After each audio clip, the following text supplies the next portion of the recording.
Je vous salue Marie, pleine de grâce. Le Seigneur est avec vous. Vous êtes bénie entre toutes les femmes, et Jésus, le fruit de vos entrailles, est béni. Sainte Marie, Mère de Dieu, priez pour nous pauvres pécheurs, maintenant et à l'heure de notre mort. Amen. Que par Marie, toute la gloire soit rendue au Père, et au Fils, et au Saint-Esprit. Comme il était au commencement, maintenant et toujours, et dans les siècles des siècles. Amen. Ô mon bon et doux Jésus, Pardonnez-nous nos péchés, préservez-nous du feu de l'enfer, et conduisez au ciel toutes les âmes, spécialement celles qui ont le plus besoin de votre sainte miséricorde. Esprit Saint, Éclairez-nous, Esprit Saint, éclairez-nous, Esprit Saint. éclairez-nous et fortifiez-nous. Cœur sacré de Jésus, Ayez pitié de nous. Cœur immaculé et douloureux de Marie, Priez pour nous. Cœur chaste et pieux de Joseph, Priez pour nous. tous les saints et les saintes du Seigneur, Intercédez pour nous et pour nos familles. nos saints anges gardiens, Veillez sur nous. nos saints anges gardiens, Veillez sur nous. nos saints anges gardiens, Veillez sur nous.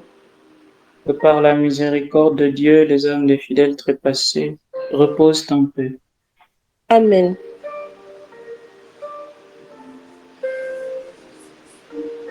Bénissons le Seigneur. Nous rendons grâce à Dieu.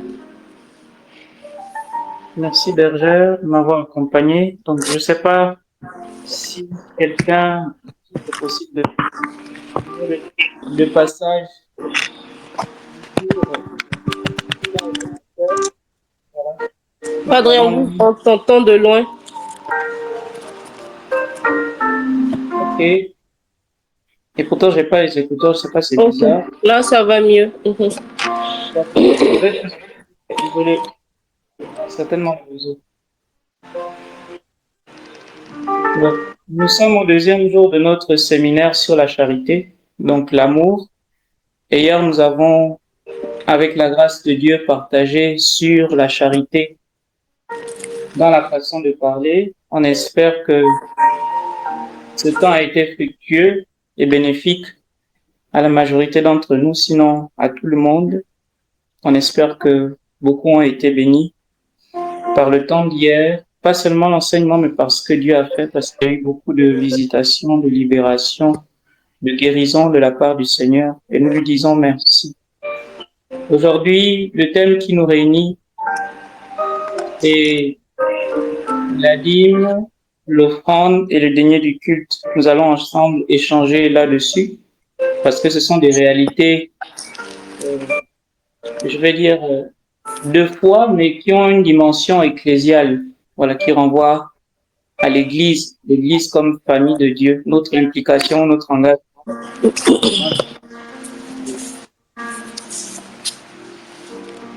Je ne sais pas si la bergère a la Bible sous les yeux ou si quelqu'un d'autre aimerait nous lire le passage de ce jour.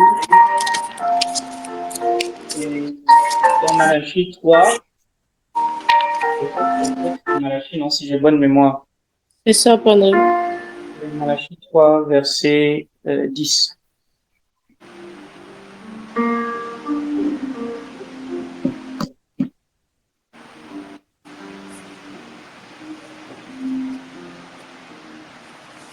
Un ou une volontaire, s'il vous plaît.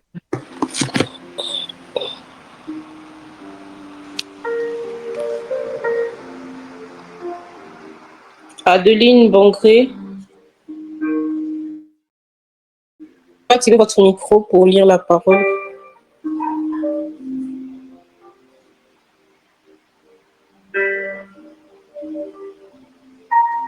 Est-ce que la sœur Adeline peut activer son micro pour lire le texte de Malachie, le chapitre 3, le verset 10?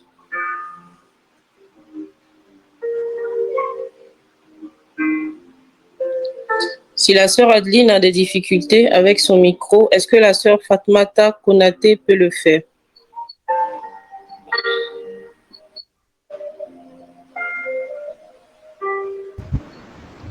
Bonsoir. Shalom, sœur Fatoumata. Allez-y. Malachie 3, verset 10. Lisons la parole de Dieu. Apportez à la maison du trésor toutes les dîmes, afin qu'il y ait de la nourriture dans ma maison. Mettez-moi de la sorte à l'épreuve, dit l'Éternel des armées, et vous verrez si je n'ouvre pas pour vous les écluses des cieux, si je ne répands pas sur vous la bénédiction en abondance. Parole du Seigneur. Nous rendons grâce à Dieu. Alors, est-ce que quelqu'un peut nous faire la lecture du même passage avec une autre traduction, puisque ce n'est qu'un seul verset, s'il vous plaît? Est-ce que la sœur Inès Kwaku peut nous faire une seconde lecture?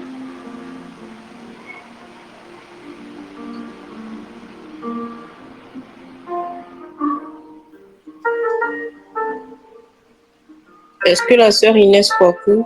D'accord, c'est la même version. Est-ce que Berger n'a pas une autre traduction de Miguel Carnel s'est proposé? Allez-y, maman. Maman Muguette, allez-y.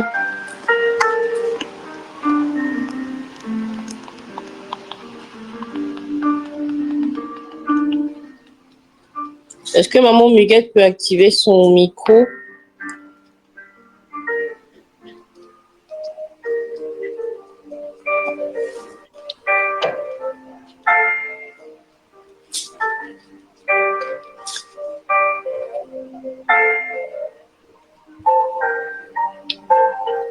Divine Sylvie, puisque apparemment le micro de maman Muguette ne passe pas, pour qu'on puisse gagner en temps, s'il vous plaît.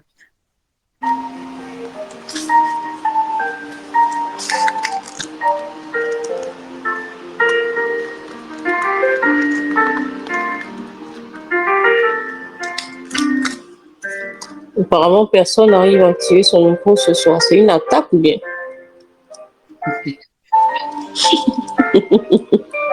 Allez-y, s'il vous plaît. Ah, Ogi, allez-y, Ogi.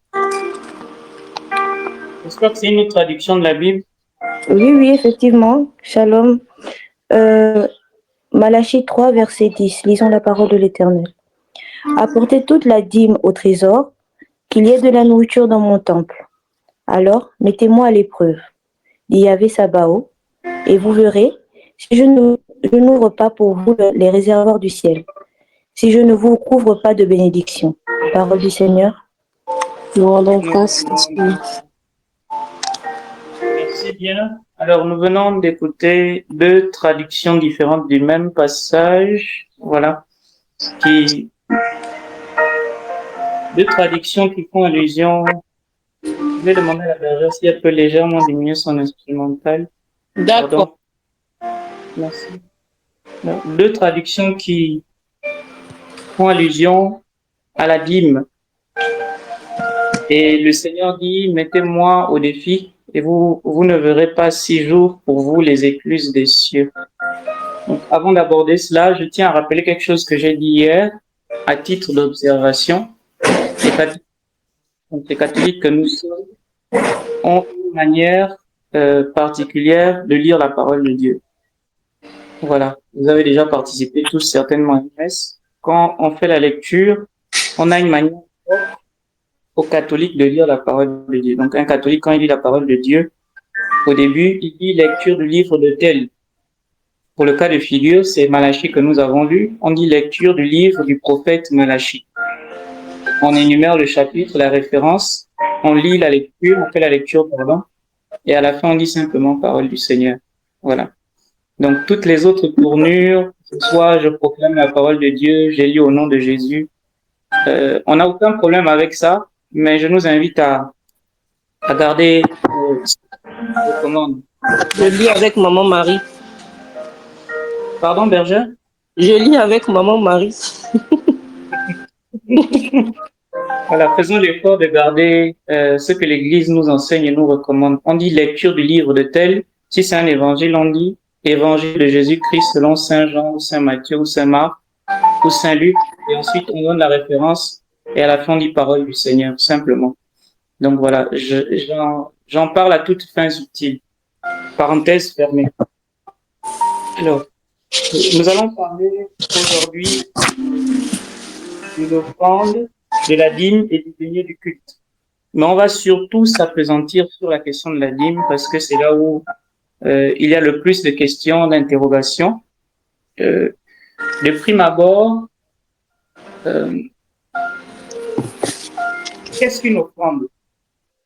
Une offrande, c'est quelque chose qui est accompli, un geste de générosité ou de charité qui est accompli à l'endroit d'une personne.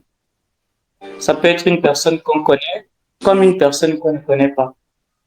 Alors, le Seigneur peut nous mettre à cœur d'aider une personne autour de nous, une personne en difficulté. On peut par exemple donner des piécettes à un mendiant au bord du chemin. C'est une offrande. Et l'offrande aussi, je tiens à préciser, n'est pas forcément numéraire. Ce n'est pas forcément de l'argent ou de la liquidité. Ça peut être quelque chose en nature. On peut avoir à manger, on peut donner des fruits et autre chose, ou des habits par exemple. C'est aussi une offrande. Mais ce qui fait la valeur d'une offrande aux yeux de Dieu, et le principe là est valable aussi pour la dîme et le denier du culte, c'est que ça doit être fait avec le cœur, premièrement. Voilà. Ça doit être fait avec le cœur. Et en dehors de ça, ça doit être fait avec un esprit de détachement. C'est-à-dire, lorsque je fais une offrande, ça doit me coûter quelque chose. Je dois sentir qu'il y a quelque chose qui est parti, qui est sorti de moi. Amen. Donc, j'aimerais nous dire ceci. Si on fait une offrande et que ça va pas mal, ça veut dire qu'en réalité, on n'a pas donné. Et ne confondons pas la charité avec ce qu'on appelle la philanthropie. Voilà, la philanthropie, c'est avoir un cœur humain, venir en aide. On le voit même avec les politiciens qui vont dans les orphelinats ou bien dans les maisons de retraite avec toutes les caméras, malheureusement. Donc, ça ne veut pas dire que ce sont des gestes de charité. Ce n'est pas parce qu'on a donné que c'est vraiment une offrande aux yeux de Dieu. Donc, j'aimerais nous dire, ce qui donne d'abord de la valeur à notre offrande, à notre dîme ou au denier du culte, c'est l'élan avec lequel on le fait. Et il faut que ce soit quelque chose qui nous coûte. Quelque chose qui nous coûte. Et là, j'en veux pour preuve, je suis toujours en train de parler de l'offrande, mais je parle du point commun qui relie offrande, dîme et denier du culte. Je suis en train de parler du point commun, c'est le coût. Voilà, le prix. Il faut que ce soit quelque chose qui nous fasse mal, si je peux dire ça comme ça. On doit sentir qu'on s'est dépossédé de quelque chose. C'est ce qui donne de la valeur à notre offrande, à notre dîme ou à notre denier du culte. Voilà, je me souviens comme ça, pour la donner avec le cœur effectivement. Et le Seigneur nous dira, dans 2 Corinthiens au chapitre 9, si j'ai bonne mémoire, il y a plus de joie. Non, Dieu aime celui qui donne avec joie. Voilà, Dieu aime celui qui donne avec joie. Et Acte 20, 35 nous dira, il y a plus de joie à donner qu'à recevoir. Amen. Donc, il faut que ce soit quelque chose qui vienne du cœur. Et par rapport à ça, j'ai un petit témoignage. Je crois que la bergère est témoin de ça. Il y a un aîné à moi que j'affectionne beaucoup. Et j'ai apprécié une montre qu'il avait sur lui. Il avait une montre sur lui. Et je lui ai dit, je trouve jolie ta montre. Vraiment pour le titiller. J'avais pas l'intention de la lui demander, mais j'ai juste apprécié. Et puis, lui de me répondre, mais je peux te l'offrir. J'ai dit non, tu vois pas comment elle est jolie, je suis sûr qu'elle a dû coûter très cher. Il me dit non, tiens, vas-y. J'ai dit, et toi tu vas faire comment? Il me dit, bon écoute, j'ai une autre là-bas. J'ai dit, elle est aussi belle que celle-là. Il me dit non. Et il me dit, bon tiens, je te la laisse. Et il ajoute, je l'aime particulièrement, cette montre-là, mais je te l'offre. C'est ce qui va donner du sens à mon offrande, de la valeur à mon offrande. Et ce geste-là, ça peut paraître insignifiant, mais ça m'a beaucoup marqué et ça m'a beaucoup parlé aussi. Parce qu'il m'a dit, ce qui fera ou qui donnera du prix à son offrande, c'est le fait qu'il soit ou qu'il ait été attaché à cette montre. Voilà. Et nous aussi, nous avons des choses que nous affectionnons beaucoup. Je prends un exemple, une personne qui refait sa garde-robe et qui a l'intention d'offrir des choses, des habits par exemple à la Caritas, à l'église, sur sa paroisse. Et quand elle se rend compte qu'elle a beaucoup d'habits, il faut bien qu'elle fasse un tri. Et je vous assure que sur les habits là, on peut compter le nombre de chaussures ou de robes, bien peut-être de chemises si c'est un homme ou de pantalons, auxquelles on est attaché, qu'on va donner à Caritas. En général, ce sont les choses qui sont peut-être fatiguées, froissées, qui ont mis du temps, qu'on a porté fatiguées. Limite, c'est comme si on voulait se débarrasser de cela, le superflu. Merci Seigneur. Le Seigneur me met à cœur comme ça, toujours dans le sens de l'offrande, le passage de l'obol de la veuve. L'obol de la veuve. Je ne sais pas si tu peux l'écrire en commentaire. Voilà. On nous dit que dans le temple, il y avait le culte ce jour-là et le Seigneur a observé les personnes qui venaient faire leur offrande, voilà, dans le panier de la quête, si on peut dire ça comme ça de nos jours. Et il dit, il y avait de grands types, bien habillés et tout, comme, bon, ça c'est dans ma version de la Bible à moi, c'est moi qui ajoute ça. Hein. Voilà, le bol de la veuve.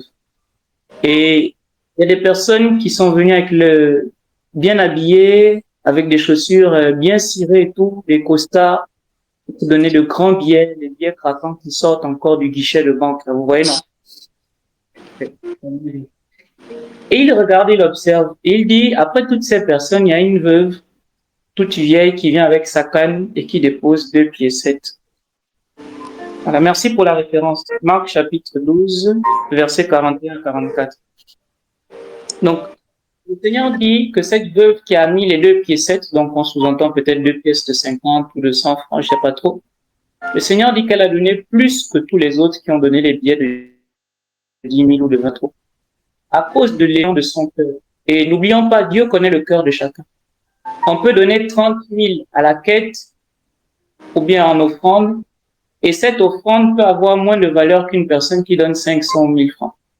Pour la simple et bonne raison que si la personne qui a les 1000 francs à donner avec un cœur généreux, cette offrande a plus de valeur aux yeux de Dieu. Merci Jésus. Le Seigneur encore me donne spontanément comme ça un autre exemple dans la Bible. Là, c'est dans le livre de la Genèse. Il me semble que ce soit Genèse 4. L'offrande de Caïn et Abel. Genèse au chapitre 4. Et on dit que Abel, donc le cadet, a pris sur les premiers produits de sa récolte. Voilà. Je crois qu'il s'occupait des troupeaux et il a donné les premiers fruits de son troupeau au Seigneur. Et son aîné Caïn n'a pas fait la même chose, mais il a plutôt trié parce que lui, je crois qu'il s'occupait de ce qui est en lien avec l'agriculture. Donc, il a fait un tri. Je nous prends un exemple et j'en parle parce que moi-même, je suis déjà tombé dans ce piège-là. Mais Dieu merci, il m'a libéré de ça. Vous voyez, lorsqu'on va souvent à l'église et que c'est le moment de la quête ou de l'offrande, on met la main dans la poche, on regarde discrètement les billets et puis on trie. Berger, c'est la vérité, il faut qu'on se dise les vérités. J'en parle parce que le Seigneur m'en a libéré. On regarde le billet et puis on dit, bon, ça c'est le billet de 5000. On commence à faire les calculs rapidement avant qu'on arrive à notre rangée. Et les pièces de 100 francs. Vraiment. On trie les billets. Parfois, on dépose une pièce de 500 et on préfère garder le billet de 5000 parce qu'on sait qu'on va aller prendre à l'OPO, à checker, ou bien un bon plat après la messe, ou bien on va s'asseoir, prendre une bière avec des camarades pour causer au Seigneur le superflu. Voilà, je prie vraiment que le Seigneur nous libère de ce genre de choses-là. On est trop chiche et on est encore vraiment dans la question des calculs avec le Seigneur. Je nous rappelle au passage que Jésus a donné sa vie. Hein. Il n'a pas dit j'aurais pu donner un pied, une main ou bien un autre membre. Il a donné tout son corps, tout son être. Il est mort entièrement pour nous. Il ne s'est pas donné à moitié. Et nous, malheureusement, même pour faire l'offrande, la quête à la messe, on trie les billets, on trie les pièces, on fait des calculs.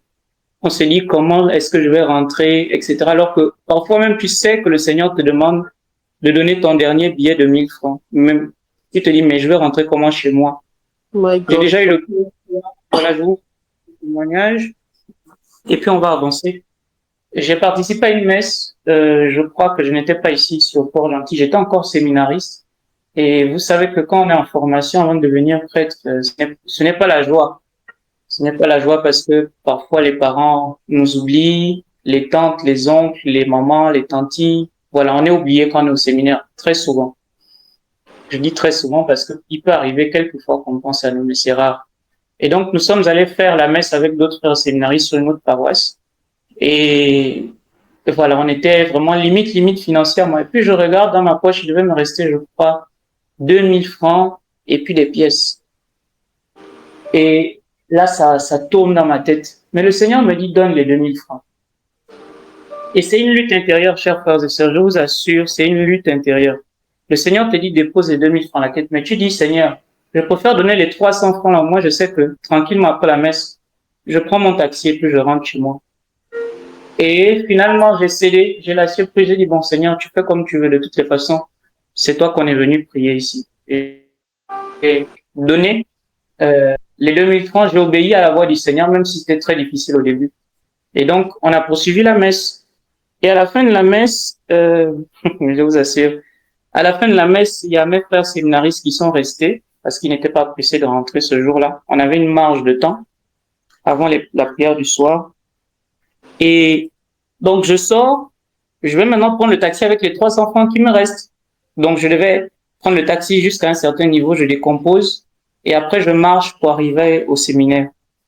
Et donc, je m'apprêtais à prendre le taxi, il y a une personne qui a participé à la messe qui s'arrête, qui me dit, mon fils, tu vas où? J'ai dit, non, maman, je vais à tel endroit. Je suis en train de rentrer parce que je calcule le temps. Elle me dit, bon, monte, je vais t'avancer. J'ai dit, ok. Donc, je suis monté. J'ai compris que c'était déjà une réponse du Seigneur. Parce que j'ai accepté ce jour-là de lui obéir. Donc, je suis monté. La personne m'a avancé considérablement. Et en descendant, j'ai dit merci beaucoup, que Dieu te bénisse. Voilà, j'ai dit merci à la maman. Je ne sais plus s'il y avait d'autres personnes ou si elle était seule, je m'en souviens plus, mais je sais qu'elle m'a avancé considérablement. J'étais plus très loin du séminaire. Et en descendant, elle enlève un petit quelque chose et elle me dit, tiens, mon fils, c'est pour ton taxi. J'ai dit, my God. My God. My God, vraiment. Elle a enlevé et ce jour-là, elle m'avait donné 5000 francs. Ça m'a marqué parce que j'ai eu le double, sinon même j'ai eu même plus du double de ce que j'avais fait au Seigneur. Et beaucoup d'entre nous vont se retrouver dans ce que je suis en train de dire. Ça, ce sont des petites sommes, hein, mais parfois ça peut être en termes de millions, ça peut être en termes de voitures, en termes de, je sais pas moi, un sac Dior, surtout les mamans et les femmes qui sont là. Un sac Dior qui t'a peut-être coûté, je sais pas moi, 200 000 francs. Le Seigneur te demande de l'offrir. Et puis pour ton anniversaire, on t'offre autre chose. Chacun va se retrouver. Voilà. Donc concernant la question de l'offrande, ce n'est pas tant la somme ou la chose qui est offerte, c'est l'élan du cœur avec lequel on offre la chose à Dieu. Et c'est une dimension très importante. Autre chose aussi, lorsqu'on offre quelque chose au Seigneur, chers frères et sœurs, c'est, comment je peux dire ça? C'est d'abord notre propre vie qu'on offre au Seigneur. On se donne. Lorsqu'on va à l'église et qu'on présente les oblats, que le prêtre est en train de présenter les oblats, voilà, au nom de toute l'église, lorsqu'il ouvre les mains et qu'il présente le pain et le vin, en réalité, nous-mêmes, avant de venir faire la quête, de donner l'offrande, on offre nos propres vies à Dieu. Voilà, Seigneur, à travers cette pièce-là, à travers cette offrande de fruits, par exemple, c'est ma propre vie que je te consacre. Donc, on se donne d'abord nous-mêmes à Dieu au travers de ces offrandes-là. Voici la dimension que je voulais aborder concernant la réalité de l'offrande.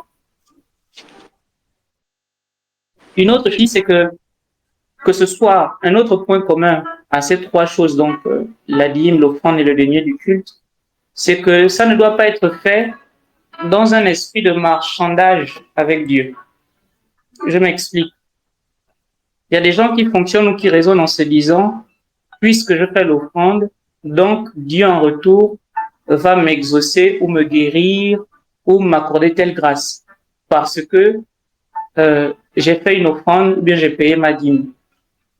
Voilà, certains ne donnent de l'argent que dans l'espoir d'être exaucés ou guéris. Et ils pensent peut-être que Dieu les exauce à cause de leur générosité.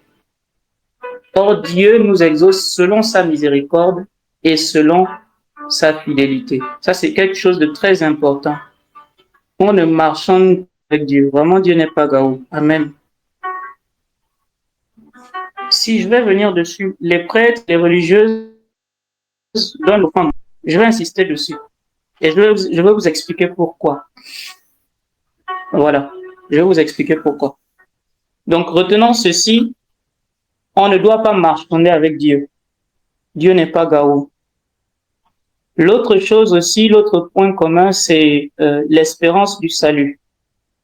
Il y a certaines personnes qui espèrent gagner le paradis grâce à leurs bonnes œuvres, seulement, ou bien grâce aux sommes qu'elles auraient, données à Dieu.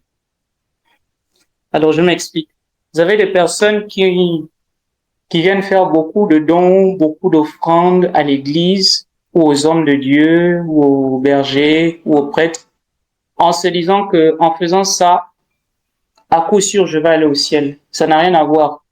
Raisonner comme ça, c'est comme si moi, le prêtre, je disais, puisque je serai à la messe tous les jours, forcément Dieu va m'envoyer au ciel. C'est vraiment une manière très erronée de penser ou de raisonner, chers frères et sœurs. Voilà. Ce n'est pas non seulement un marchandage, mais on ne le fait pas dans l'optique de, je sais pas comment dire ça. C'est un peu comme quelqu'un qui dit, il faut que j'aille à la messe tous les dimanches pour ne pas aller en enfer. Mais à le risque que tu y ailles tous les dimanches sans y aller avec ton cœur, ou sans le faire pour le bon plaisir de Jésus. Et là, c'est encore 2 fois plus dangereux. Amen. J'espère que je parle au cœur de quelqu'un ce soir. Donc, on ne marchande pas avec Dieu et on ne le fait pas à cause de nos bonnes œuvres. Donc, c'est pas parce qu'on a fait de bonnes œuvres qu'on se dit qu'on va aller au ciel. C'est vraiment quelque chose qui doit être fait, avec le cœur. Alors, j'aimerais maintenant nous parler du denier du culte, avant d'insister sur la dîme, de parler de la dîme, parce que c'est le thème qui est, à mon avis, assez pointilleux, assez... Le denier du culte, c'est une recommandation de l'Église. Ce n'est pas une obligation, mais tout chrétien catholique qui se respecte est censé payer son denier du culte. Et le denier du culte, on le paye une fois l'an. Voilà, en général, c'est au temps de carême. Donc, je termine d'abord sur le denier du culte. Je vais laisser la parole ensuite à la bergère avant de revenir sur la question de la dîme. Voilà, pour qu'on ne s'éloigne pas du sujet. Le denier du culte, je disais, c'est une recommandation de l'Église. Ce n'est pas une ordonnance divine ou, comment ça s'appelle? Un commandement. C'est une recommandation de l'Église. Un peu comme un parent chez lui qui dit, à partir d'une certaine heure, je ne veux pas que mes enfants soient dehors. Donc faisons les cours à partir de telle heure. Donc, il en va de même pour l'Église. C'est une recommandation de l'Église. Ce n'est pas un commandement de Dieu. Même si le Seigneur aussi, dans sa parole, le recommande. Voilà. Et je disais, le denier du culte, contrairement à l'offrande qui peut être faite à tout moment, le denier du culte, généralement, on le fait une fois l'an et c'est au temps de carême. Là aussi, ça doit être fait avec le cœur et c'est généralement fait pour aider aux œuvres de l'Église. Il peut y avoir des travaux sur la paroisse, des œuvres caritatives et j'en passe. Et comment on calcule le denier du culte? En principe, pour les travailleurs, c'est l'équivalent de 5 journées de travail. Voilà. Mais ça dépend aussi non seulement du revenu de chacun, et puis des différentes réalités du contexte ecclésial donc de l'Église. Mais c'est souvent l'équivalent de 5 journées de travail.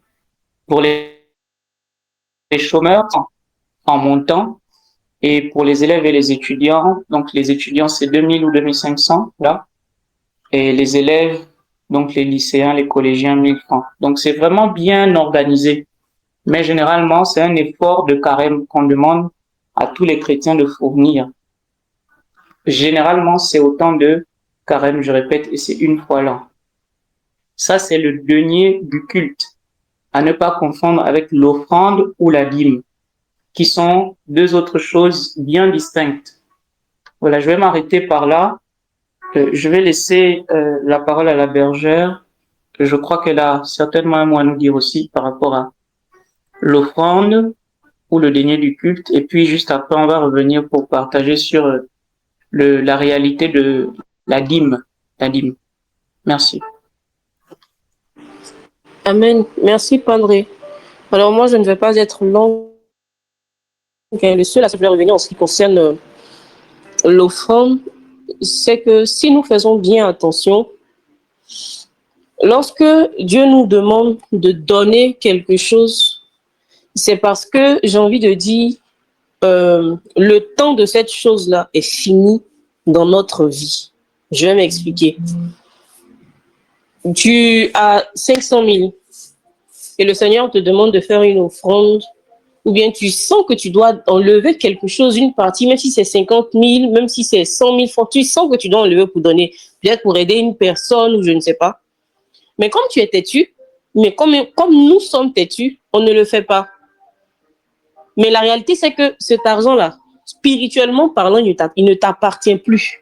Il ne nous appartient plus. Je ne sais pas comment expliquer les choses, mais je sais que vous avez fini par comprendre ça. Sinon, comprendre ce que je veux dire. Cet argent ou bien cette chose n'est plus à toi. Son temps dans ta vie est terminé. Et donc, tu ne vas pas te rendre compte que cet argent-là va disparaître dans ta main.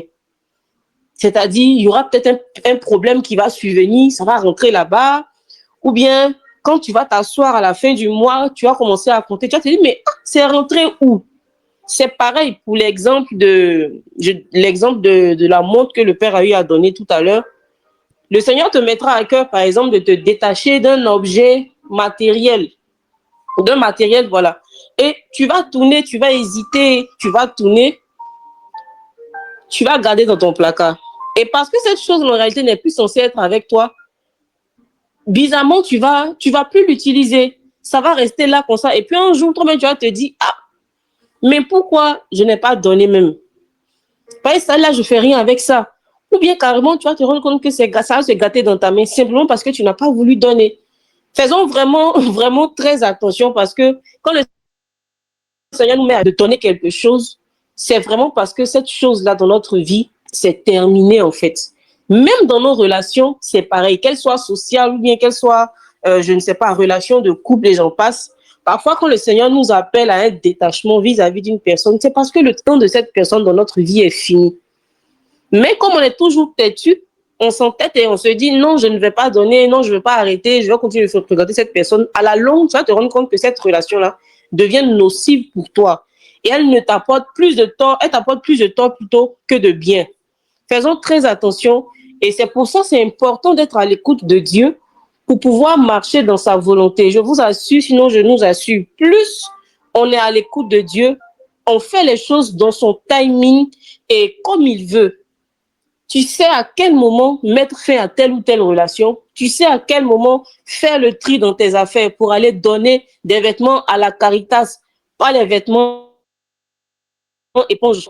Bon, voilà un peu ce que je voulais ajouter. C'est très important pour nous d'apprendre à donner en termes d'offrande, tout simplement parce que ça nous apprend le détachement des choses matérielles et les choses de ce monde. Voilà. Particulièrement, sinon personnellement, moi, ce que j'expérimente dans l'offrande, c'est que à chaque fois que j'enlève pour donner, ça me revient 3 ou 4 fois plus. Et ça m'apprend le détachement de l'argent. On ne se rend peut-être pas compte, mais beaucoup parmi nous ici ont l'argent est une idole pour nous. Voilà. On n'est pas différent du peuple d'Israël dans le désert, du peuple d'Israël dans le désert. Voilà. On élève l'argent comme étant une idole, le dieu Mammon, ce dieu-là. Il est élevé dans notre cœur, ce qui fait qu'à chaque fois qu'il y a un truc, on se prosterne devant lui. Quand on n'a pas l'argent, on tombe malade. Oui, moi, je connais des personnes, quand elles n'ont pas l'argent, elles tombent malades. Et quand je dis une maladie, c'est bon quand même. Fiez-vous, on peut t'hospitaliser là. Il y a les gens, ça leur fait ça bien. Parce que ces personnes n'ont pas l'argent. Donc, vraiment, si tu te retrouves dans cette situation-là, ou quand tu n'as pas un peu d'argent, en même temps, tu as le palu, ou bien tu as le kwashiorkor, ou bien tu as la trypanosomiase, la maladie du sommeil, si tu te retrouves dans ce cas, je t'en supplie, il faut fléchir les genoux, tu demandes pardon à Dieu, et tu lui demandes ta délivrance. Alléluia, amen. Amen, amen. Effectivement, il y en a qui font même de la dépression. Il y en a qui ne supportent pas d'être fauchés, comme on dit. Merci Bergère, que Dieu vous bénisse pour ce complément-là. Comme quoi on ne peut pas tout cerner. C'est un détail que je connais, mais que j'ai oublié, qui m'a échappé. Donc, merci, que Dieu vous bénisse, maman bergère. Je vais citer un passage en lien avec l'offrande qu'il y a dans l'Ancien Testament, que je viens de retrouver. C'est dans Exode 25 au verset 2. 25, verset 2. Parle aux enfants d'Israël qu'ils m'apportent une offrande. Vous la recevrez pour moi de tout homme qui le fera de bon cœur. Je vais répéter ça. Exode 25, verset 2. Parle aux enfants d'Israël qu'ils m'apportent une offrande. Vous la recevrez pour moi. Donc là, le Seigneur parle au prêtre, au sacrificateur. Vous la recevrez pour moi de tout homme qui le fera de bon cœur. Parole du Seigneur, nous rendons grâce à Dieu. Voilà. Le Seigneur dit que l'offrande doit être faite avec le cœur, avec le cœur. Elle doit être, je veux dire, c'est quelque chose qu'on offre à Dieu en guise d'action de grâce. Donc, il y a une prière dans le canon de la messe, voilà. Il y a une prière que le prêtre, vraiment, il est juste bon de te rendre grâce. Voilà, cette partie qu'on appelle la préface. Il y a une prière qu'on appelle prière sur les offrandes. Et il y a l'une d'entre elles qui dit, Seigneur, accepte cette offrande que nous te présentons aujourd'hui, prélevée sur les dons que nous avons reçus de ta bonté. Et je vais reprendre. Accepte, Seigneur, cette offrande que nous te donnons aujourd'hui, prélevée sur les dons que nous avons reçus de ta bonté. En d'autres termes, Seigneur, ce que nous te donnons là, nous l'avons reçu de toi. Merci Seigneur, et Paul pourra dire, 1 Corinthiens 4, le verset 7, si j'ai bonne mémoire, qu'as-tu que tu n'aies reçu? Et si tu l'as reçu de Dieu, pourquoi donc t'enorgueillir? Parfois, on oublie que le travail qu'on a, c'est Dieu qui a permis que nous l'ayons. Et donc, si on enlève quelque chose pour faire l'offrande, on doit avoir un cœur reconnaissant en disant, Seigneur, je le donne non seulement parce que je suis reconnaissant, voilà donc en guise d'action de grâce, de gratitude, mais je te le donne parce que c'est toi qui me demandes de le faire. Et la bergère disait ça aussi tout à l'heure, ça nous aide à nous détacher des biens matériels. Je vous assure qu'on est tellement attaché sans s'en rendre compte aux richesses matérielles. Donc voilà. Voilà pour ce qui en est de l'offrande. Alors avant d'aborder la question de la dîme, je vais revenir rapidement sur la question du denier du culte qu'on fait généralement durant le temps de carême. Voilà. Denier du culte. C'est généralement fait une fois l'an, au temps de carême particulièrement, donc à une exception près. Elle peut être faite en dehors de ce temps, mais généralement c'est une fois l'an. Et c'est l'équivalent de 3 journées de travail. Alors je vais prendre un exemple banal. Une personne qui est salariée et qui gagne peut-être 100 000 le mois, voilà, 100 000 par mois.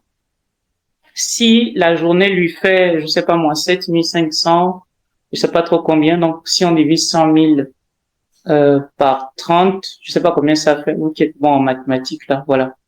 Donc le chiffre que ça va donner, on va multiplier ce dividende-là par 3 journées de travail.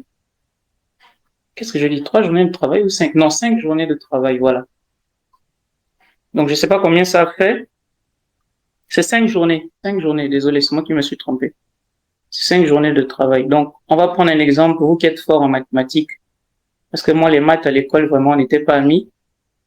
Donc, je fais aussi un coucou au passage à tous ceux qui étaient forts en maths, là, les Hélène, les Expo. J'espère que vous êtes à la NASA aujourd'hui. Hein.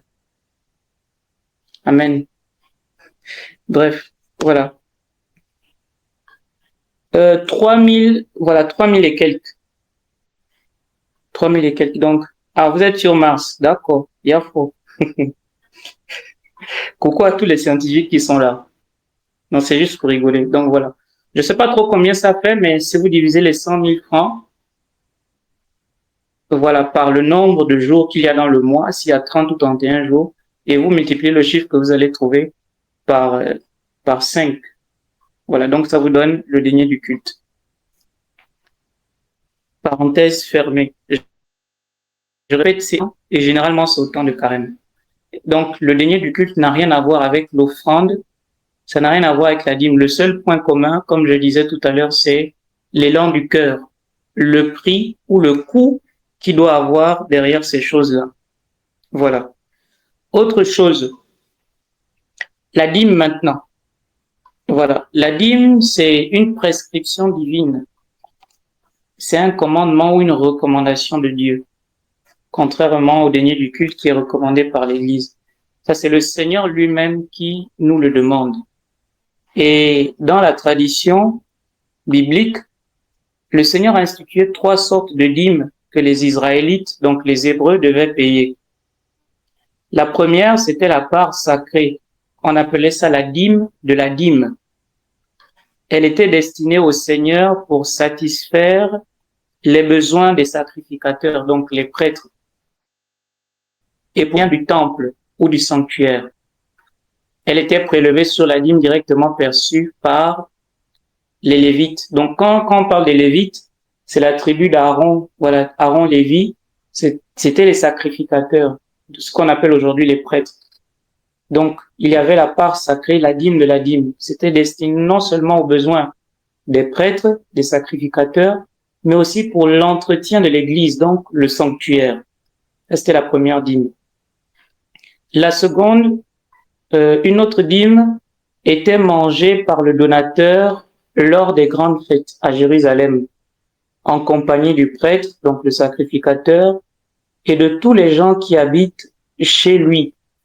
Ça, on trouve ça dans le livre de l'Exode. Merci Seigneur, on trouve ça dans le livre de l'Exode. Le denier du culte et le denier de l'Église, c'est la même chose, mon fils. C'est la même chose. Alors, je disais, le deuxième exemple que j'ai pris se trouve dans le livre de l'Exode avec l'histoire de l'agneau pascal. C'est la première lecture du jeudi saint, si j'ai bonne mémoire, dans Exode 12, qui parle de l'agneau pascal, où on dit, on va rôtir la chair de ce poulet-là, qui sera divisé par le nombre de maisons, et il y a une part particulière qui est censée revenir au sacrificateur, à l'homme de Dieu. Voilà. En général, c'est la partie non saignée, etc., selon les prescriptions de la loi de Moïse. Il y avait vraiment des recommandations qu'il fallait observer en ce temps-là. Donc, il y avait une dîme qui était mangée par le donateur, donc celui qui fait la dîme, et en compagnie du prêtre et de tous les gens qui habitent chez lui.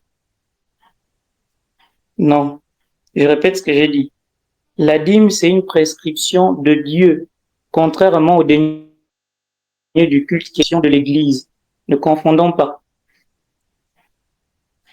Bref. Voilà pourquoi j'insiste, pour qu'on ne soit pas dans l'erreur. La troisième dîme était prélevée sur tous les 3 ans et elle servait au repas des prêtres, au repas des étrangers, au repas des orphelins et de la veuve et des indigents. En un mot. Je reprends, la troisième dîme était prélevée tous les 3 ans et elle servait particulièrement au repas des prêtres, donc les sacrificateurs, des étrangers, des orphelins, des veuves et des indigents. Pourquoi? Pour la simple et bonne raison que c'était à cette époque-là, sinon même encore de nos jours quelquefois, les couches sociales vulnérables. La veuve, l'orphelin, l'étranger, qui, je vais dire, ont besoin d'être soutenus ou assistés. Voilà, contrairement à nous qui pouvons peut-être avoir un travail ou certaines facilités, certaines commodités. Voilà, je tenais à le préciser, chers frères et sœurs. Donc la dîme, c'est un commandement de Dieu. Même dans le livre de la Genèse, au chapitre 14, Abraham, le père des croyants, a payé sa dîme chez le prêtre Melchisédek. Melchisédek, vous pourrez aller lire tranquillement Genèse au chapitre 14. Donc la dîme a plusieurs fondements bibliques. On a lu aussi le texte tout à l'heure de Malachie au chapitre 3, le verset 10, où le Seigneur dit « Mettez-moi à l'épreuve en apportant votre offrande, et vous verrez si je n'ouvre pas pour vous les écluses des cieux. » Alors, une recommandation importante avant d'avancer encore un peu sur la dîme, je pourrais aussi laisser la parole à la bergère tout à l'heure pour compléter, parce que je ne peux pas avoir la prétention de cerner tous les aspects. On a dit tout à l'heure qu'il faut donner librement, donc sans contrainte, et donner de bon cœur, parce que Dieu est celui qui pourvoit à tous nos besoins. Donc, la dîme ne doit pas être faite comme une obligation. Elle doit vraiment être faite sans crainte et avec un bon cœur. Dieu aime celui qui donne avec joie. Un autre détail, c'est la discrétion. Et j'aimerais que tu écrives « donner avec discrétion ». Parce que c'est important. C'est une des subtilités de l'ennemi. Lorsqu'on donne, de nos jours, malheureusement, tout le monde ou toute la République doit savoir qu'on a donné ou bien qu'on a fait notre dîme. Il n'y a qu'à regarder les ONG, les hommes politiques qui font les dons et qui emmènent avec eux des caméras. Il faut que tout le monde sache que c'est moi qui ai fait. Et n'oublions qu'on lit souvent à l'évangile du mercredi des cendres, qu'on va encore entendre bientôt dans 2 semaines, c'est Matthieu 6, où le Seigneur dit « Ton Père qui voit dans le secret ». Et ça commence à voir par ça. Donc, donner avec discrétion, c'est-à-dire de manière désintéressée. Que ta main gauche, lorsque tu fais l'aumône, que ta main gauche ignore ce que fait ta main droite. Et ton Père qui voit dans le secret te le revaudra. Ça veut dire qu'il ne faut pas le dire à tout le monde. Il ne faut pas dire aux gens ce que vous avez donné à Dieu. Sauf si peut-être c'est pour faire un témoignage dans le but d'inciter quelqu'un à obéir à la motion de Dieu. Ça, c'est autre chose. Voilà. Si par exemple je partage le témoignage d'un don que j'ai eu à faire dans le sens d'aider un frère à être plus charitable, ça c'est autre chose. Mais ce n'est pas ce dont je suis en train de parler. Je suis en train de parler des personnes qui font don dans le but d'être appréciées, d'être encouragées, d'être flattées par les autres pour qu'on sache que c'est moi qui ai fait. Et malheureusement, de nos jours, lorsqu'on fait un don, toute la République doit être au courant. Et lorsqu'il y a un problème, on va dire à l'autre, mais le sac que tu as là, tu oublies que c'est moi qui t'avais donné ça, la paire de talons que tu portes là, ou que tu as porté hier. Faut leur dire aussi que c'est moi qui t'ai offert ça. C'est comme ça qu'on se comporte, malheureusement. Nous qui allons à l'église tout le temps. Donc c'est quelque chose qui ne doit pas faire partie de notre ADN spirituel, si je peux le dire ainsi. N'oublions pas notre Père qui voit dans le secret, nous le revaudra. Voilà. Non, les atalakus, ça sert à rien. Ce sont les mêmes personnes-là qui ont encensé Jésus, qui ont dit aussi crucifie-le. Donc, si on tient déjà notre récompense des cieux et de Dieu, je crois que c'est suffisant. Voilà, le Seigneur dit, ne faites pas comme les pharisiens qui se mettent sur les places publiques et qui aiment, comment ça s'appelle, les zones de salutation sur les places publiques. Voilà. Il dit, ils ont déjà reçu leur récompense. Et il dira, toi, lorsque tu fais ton aumône, que ta main gauche ignore ce que fait ta main droite. Sinon, après, il y a le risque de la vanité. Rechercher la gloire, les honneurs, pour être adulé des autres. Et je prie vraiment que le Seigneur nous préserve de cet esprit de vanité-là. Parce que la récompense, nous la tenons de Dieu. Les gens ne sont même pas obligés de savoir que j'ai aidé une personne. Sauf si c'est vraiment, je répète, pour édifier quelqu'un en partageant le témoignage. Voilà. Alors, qui doit payer la dîme? Dans les Saintes Écritures, le Seigneur recommande aux riches de se faire des amis avec l'argent trompeur, c'est-à-dire les biens périssables. Je vais arriver à Marcel Nyampa. Je donne ma dîme à un prêtre au secrétaire de ma paroisse. Je vais arriver. N'allons pas vite en besogne. Alors, je disais que dans les Saintes Écritures, le Seigneur recommande aux riches. Donc, ici, il ne s'agit pas d'être riche. Le Seigneur parle de la richesse matérielle ici, voilà, particulièrement. Et il demande aux riches de se faire des amis avec l'argent trompeur, de ne pas omettre même de donner aux pauvres. Cependant, Jésus fait l'éloge aussi des pauvres généreux dans la Bible. Donc, nous voyons la veuve que nous avons citée tout à l'heure avec ses 2 piécettes. Dans le premier livre des Rois, au chapitre 17, il y a l'histoire de la veuve de Sarepta qui a donné à manger au prophète Élie. Je crois que c'est un passage que nous connaissons. Alors qu'il ne lui restait qu'un peu de farine et un peu d'huile pour préparer son dernier repas avec son fils. Elle dit, je te jure par le Dieu vivant, mon enfant et moi, nous n'avons qu'un peu de farine et d'huile. Nous mangeons et ensuite nous mourrons. Vous voyez jusqu'où ça peut aller l'état de précarité de cette veuve-là. Je crois que c'est une raison particulière pour laquelle le Seigneur avait un regard de choix ou de prédilection sur les veuves et les orphelins. Donc, Élie lui dit de ne rien craindre, mais de donner d'abord à manger au serviteur de Dieu qu'il est, avant de songer à son fils et à elle-même. Donc, cette femme nous montre non seulement un esprit de désintéressement, et elle a obéi à ce que le prophète de Dieu lui a commandé. Donc, ils ont mangé tous les trois. Et l'obéissance a précédé pour elle la bénédiction. Et donc, la magnifique réponse du Seigneur à la confiance et à l'obéissance de cette Sarepta, c'était un approvisionnement ininterrompu. Je prie ce soir que le Seigneur récompense une personne à la mesure de sa générosité, que nos greniers ne soient jamais vides au nom du Seigneur. Je répète, à la mesure de notre générosité.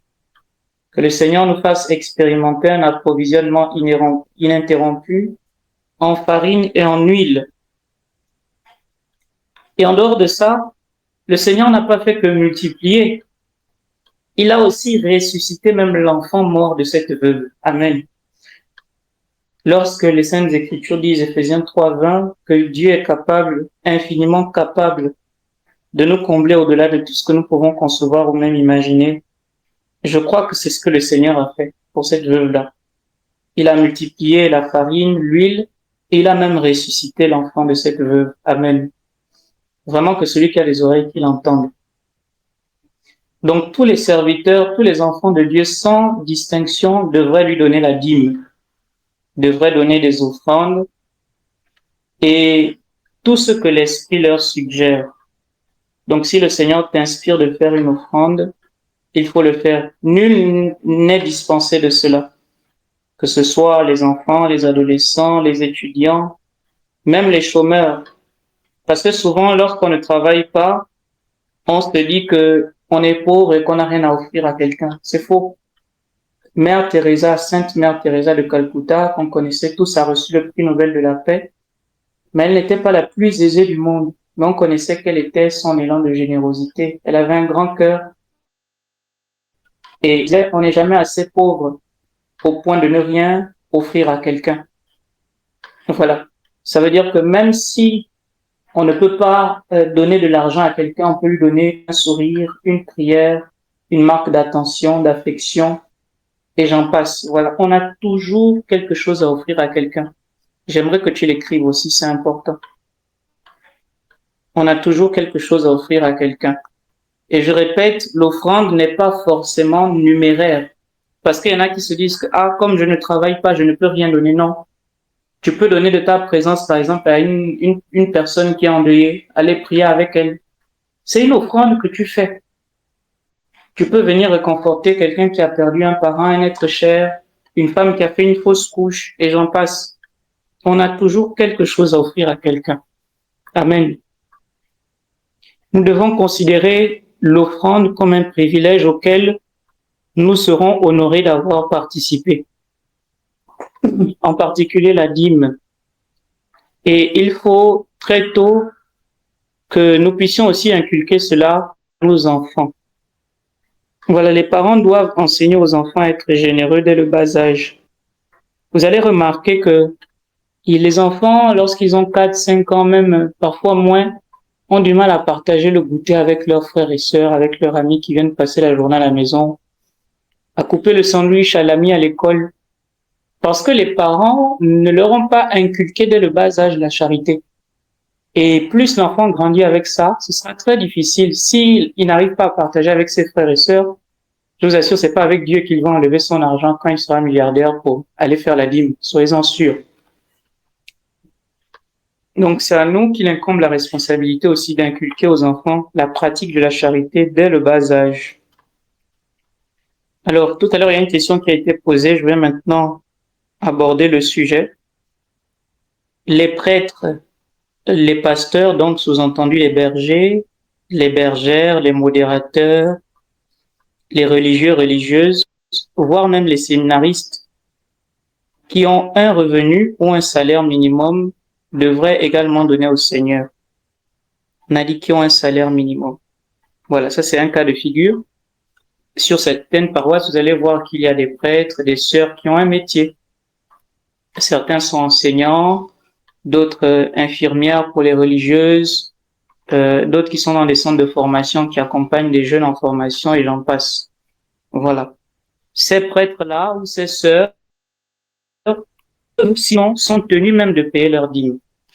Alors, permettez-moi de vous faire rapidement un petit témoignage par rapport à ça. Il y a 2 ans, je venais, non, 3 ans sensiblement, voilà, je venais à peine d'être ordonné et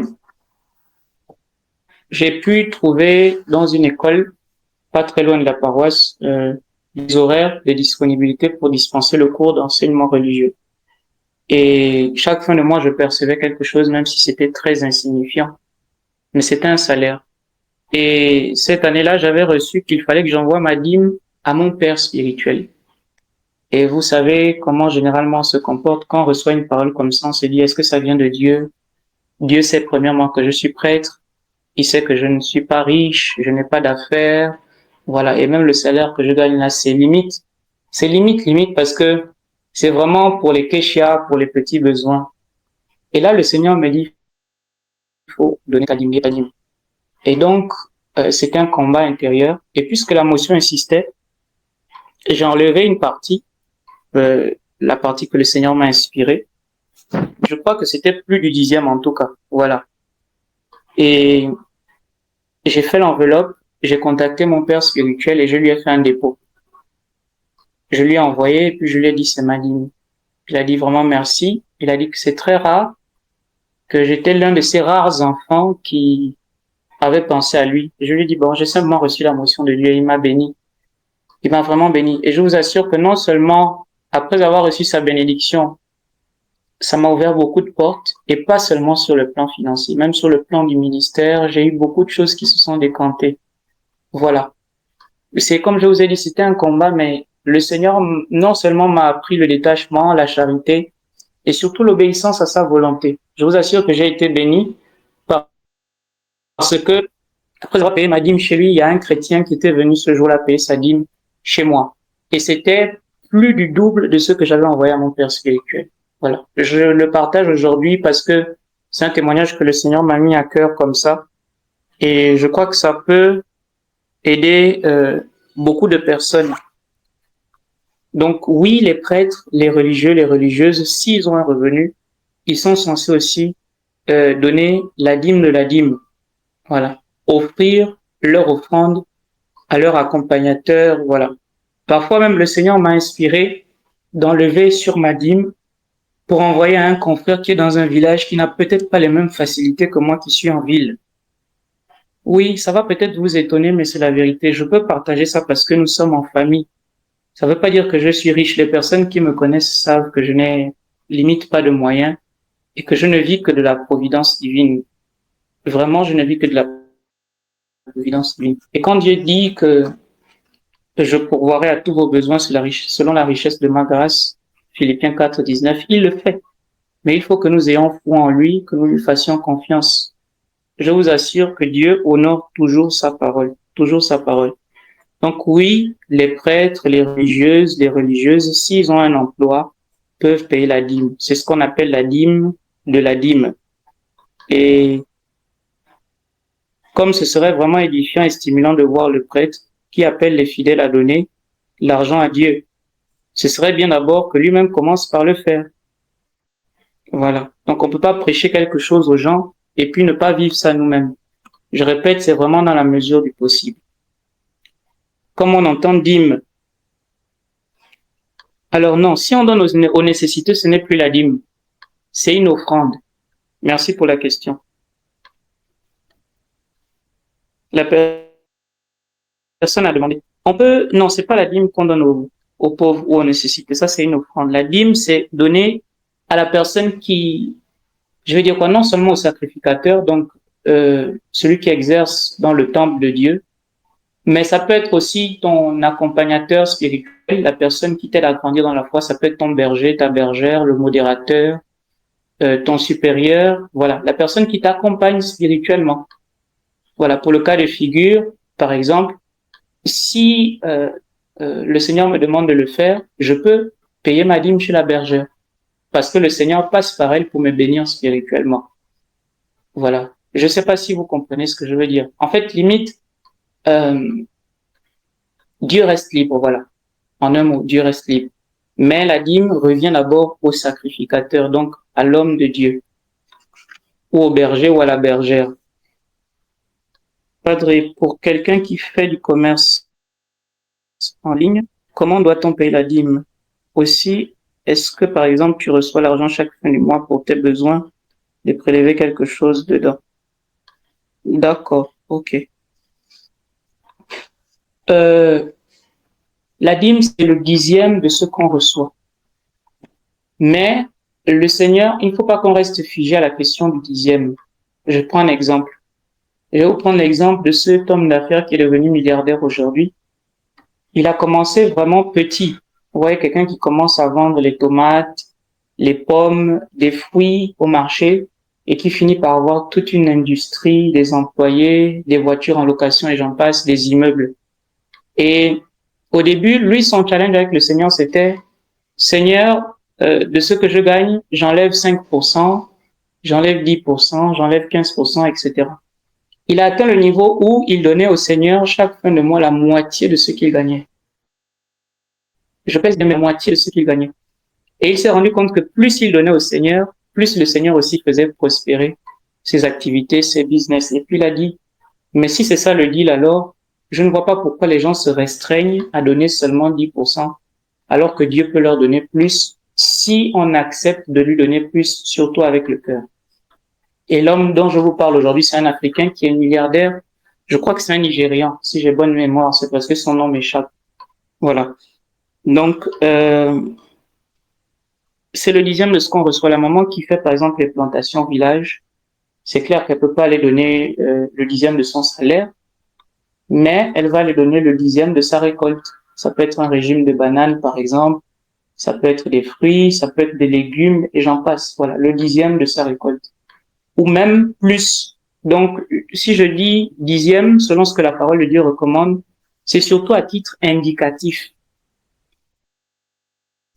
Il y a aussi une famille qui gagne 100 000 par mois, qui a 4 enfants, ne peut pas payer la dîme d'une même manière qu'une famille qui a 100 000 par mois et qui n'a que 2 enfants. Voilà.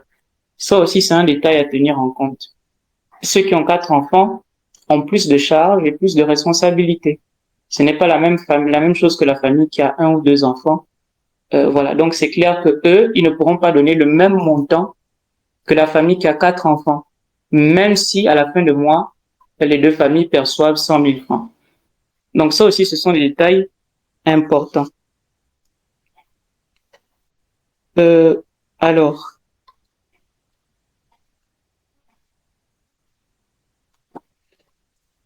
voilà pourquoi j'ai dit, Christelle et Viviane, il faut rester libre.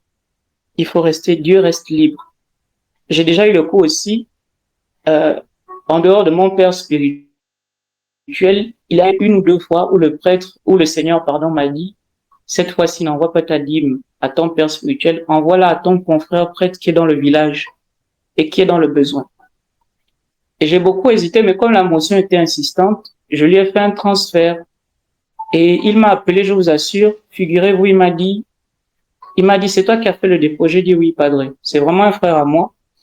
Et ce jour-là, le Seigneur m'avait inspiré de lui envoyer ma dîme. C'était pas beaucoup.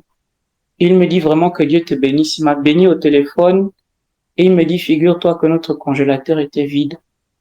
J'avais les frissons quand il m'a parlé. J'avais les frissons, je vous assure.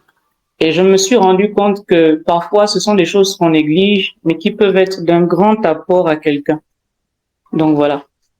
Donc, soyons dociles parce que Dieu reste libre, mais la norme, c'est notre accompagnateur spirituel ou notre berger ou notre prêtre. Voilà, le prêtre. Autre chose aussi, je prends un exemple. Sur votre paroisse, le Seigneur peut vous inspirer d'aller payer la dîme. Et sur la paroisse, il y a 3 ou 4. Le Seigneur, selon l'orientation qu'il vous donnera, il peut vous demander d'aller payer la dîme chez un prêtre particulièrement, pas forcément le curé. Ça, c'est la première chose. Il peut aussi vous demander de diviser le montant de la dîme par le nombre de prêtres qu'il y a sur la paroisse. Non seulement il faut être docile et toujours tenir en compte le fait que Dieu reste libre. Voilà, j'insiste beaucoup dessus. Que le Seigneur remplisse votre congélateur au nom de Jésus. Voilà, que votre grenier ne soit jamais vide. Amen. Nous savons que beaucoup donnent généreusement aux nécessiteux qui défilent parfois dans les paroisses ou les évêchés. Donc, ce que le prêtre gagne là dans la dîme, il faut savoir que parfois, ce n'est même pas tant pour lui-même. Hein. C'est vrai que le Seigneur peut lui demander ou lui permettre de prendre quelque chose pour ses besoins personnels parce qu'on reste des humains. Mais généralement, je vous assure, si vous saviez le nombre de coups de fil que les prêtres reçoivent, déjà qu'on ne travaille pas, mon père, est-ce que tu peux m'avoir quelque chose pour payer la bouteille de gaz, pour nourrir les enfants, pour payer le taxi? C'est-à-dire même toi-même la dîme que tu as reçue là, ça va arriver, tu vas te trouver, il va te rester que 10 000 dans la poche. Voilà. Il va te rester que 10 000 francs dans la poche. Alors que les gens savent bien que les prêtres ne travaillent pas. Donc, en général, ce n'est même pas tant à des fins cupides ou égoïstes. C'est surtout pour aider les nécessiteux. Parce que même les offrandes qu'on emmène à l'église, il y a une part qui revient aux prêtres, il y a une part qui revient aux religieuses, il y a une part qui revient aux nécessiteux, il y a une part qui revient à Caritas. Donc, n'allez pas croire que les offrandes ou les dîmes qui sont faites, c'est pour la poche du berger ou de Dieu en général. C'est surtout pour soutenir d'abord l'œuvre de Dieu. La dîme est mensuelle. Elle est mensuelle. Elle est mensuelle. La dîme est mensuelle. Voilà. Et même les personnes qui reçoivent, par exemple, la pension peuvent aussi payer leur dîme. Voilà. La dîme aussi peut être prélevée sur le 13e mois. La dîme peut être prélevée sur les frais de mission, sur la pension de retraite, sur notre argent de poche, sur un pourboire, sur une prime de travail, la location d'un appartement, d'un taxi, sur les bénéfices commerciaux ou même sur les dons inattendus qu'on a reçus. Voilà. Alors, je prends encore ce dernier cas de figure et là, je vais laisser la parole à la bergère. Ça vous étonne, mais c'est la vérité. Et là, je ne fais que partager l'enseignement de l'Église. Hein. Ce n'est pas la position du Père Édouard. Non, je ne fais ce que l'Église nous enseigne. Voilà, je disais, il n'y a pas très longtemps, j'ai reçu une offrande. Ce n'était pas une dîme, c'était une offrande.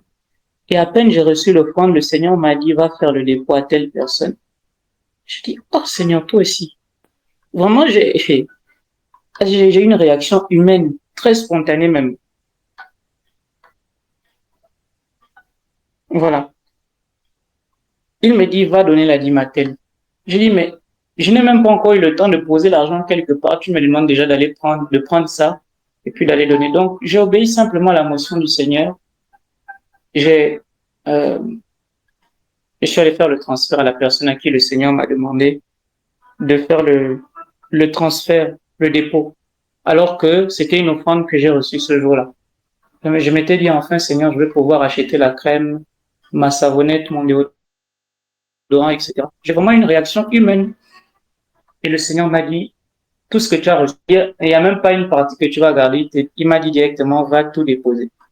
Et chose que j'ai faite. Et je vous assure que je n'ai pas regretté d'avoir fait cela, parce que le Seigneur m'a béni autrement.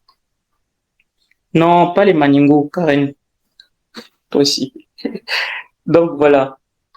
Je vais laisser la parole à la bergère au cas où elle aurait quelque chose à ajouter parce que je crois que c'est un sujet qui est très riche et si Dieu permet, je reviendrai juste après. Mais je crois avoir donné l'essentiel par rapport à la question de la dîme qui doit être faite avec le cœur, qui doit être offerte ou donnée à un sacrificateur, à un accompagnateur spirituel, à notre berger. Je prends le cas de figure.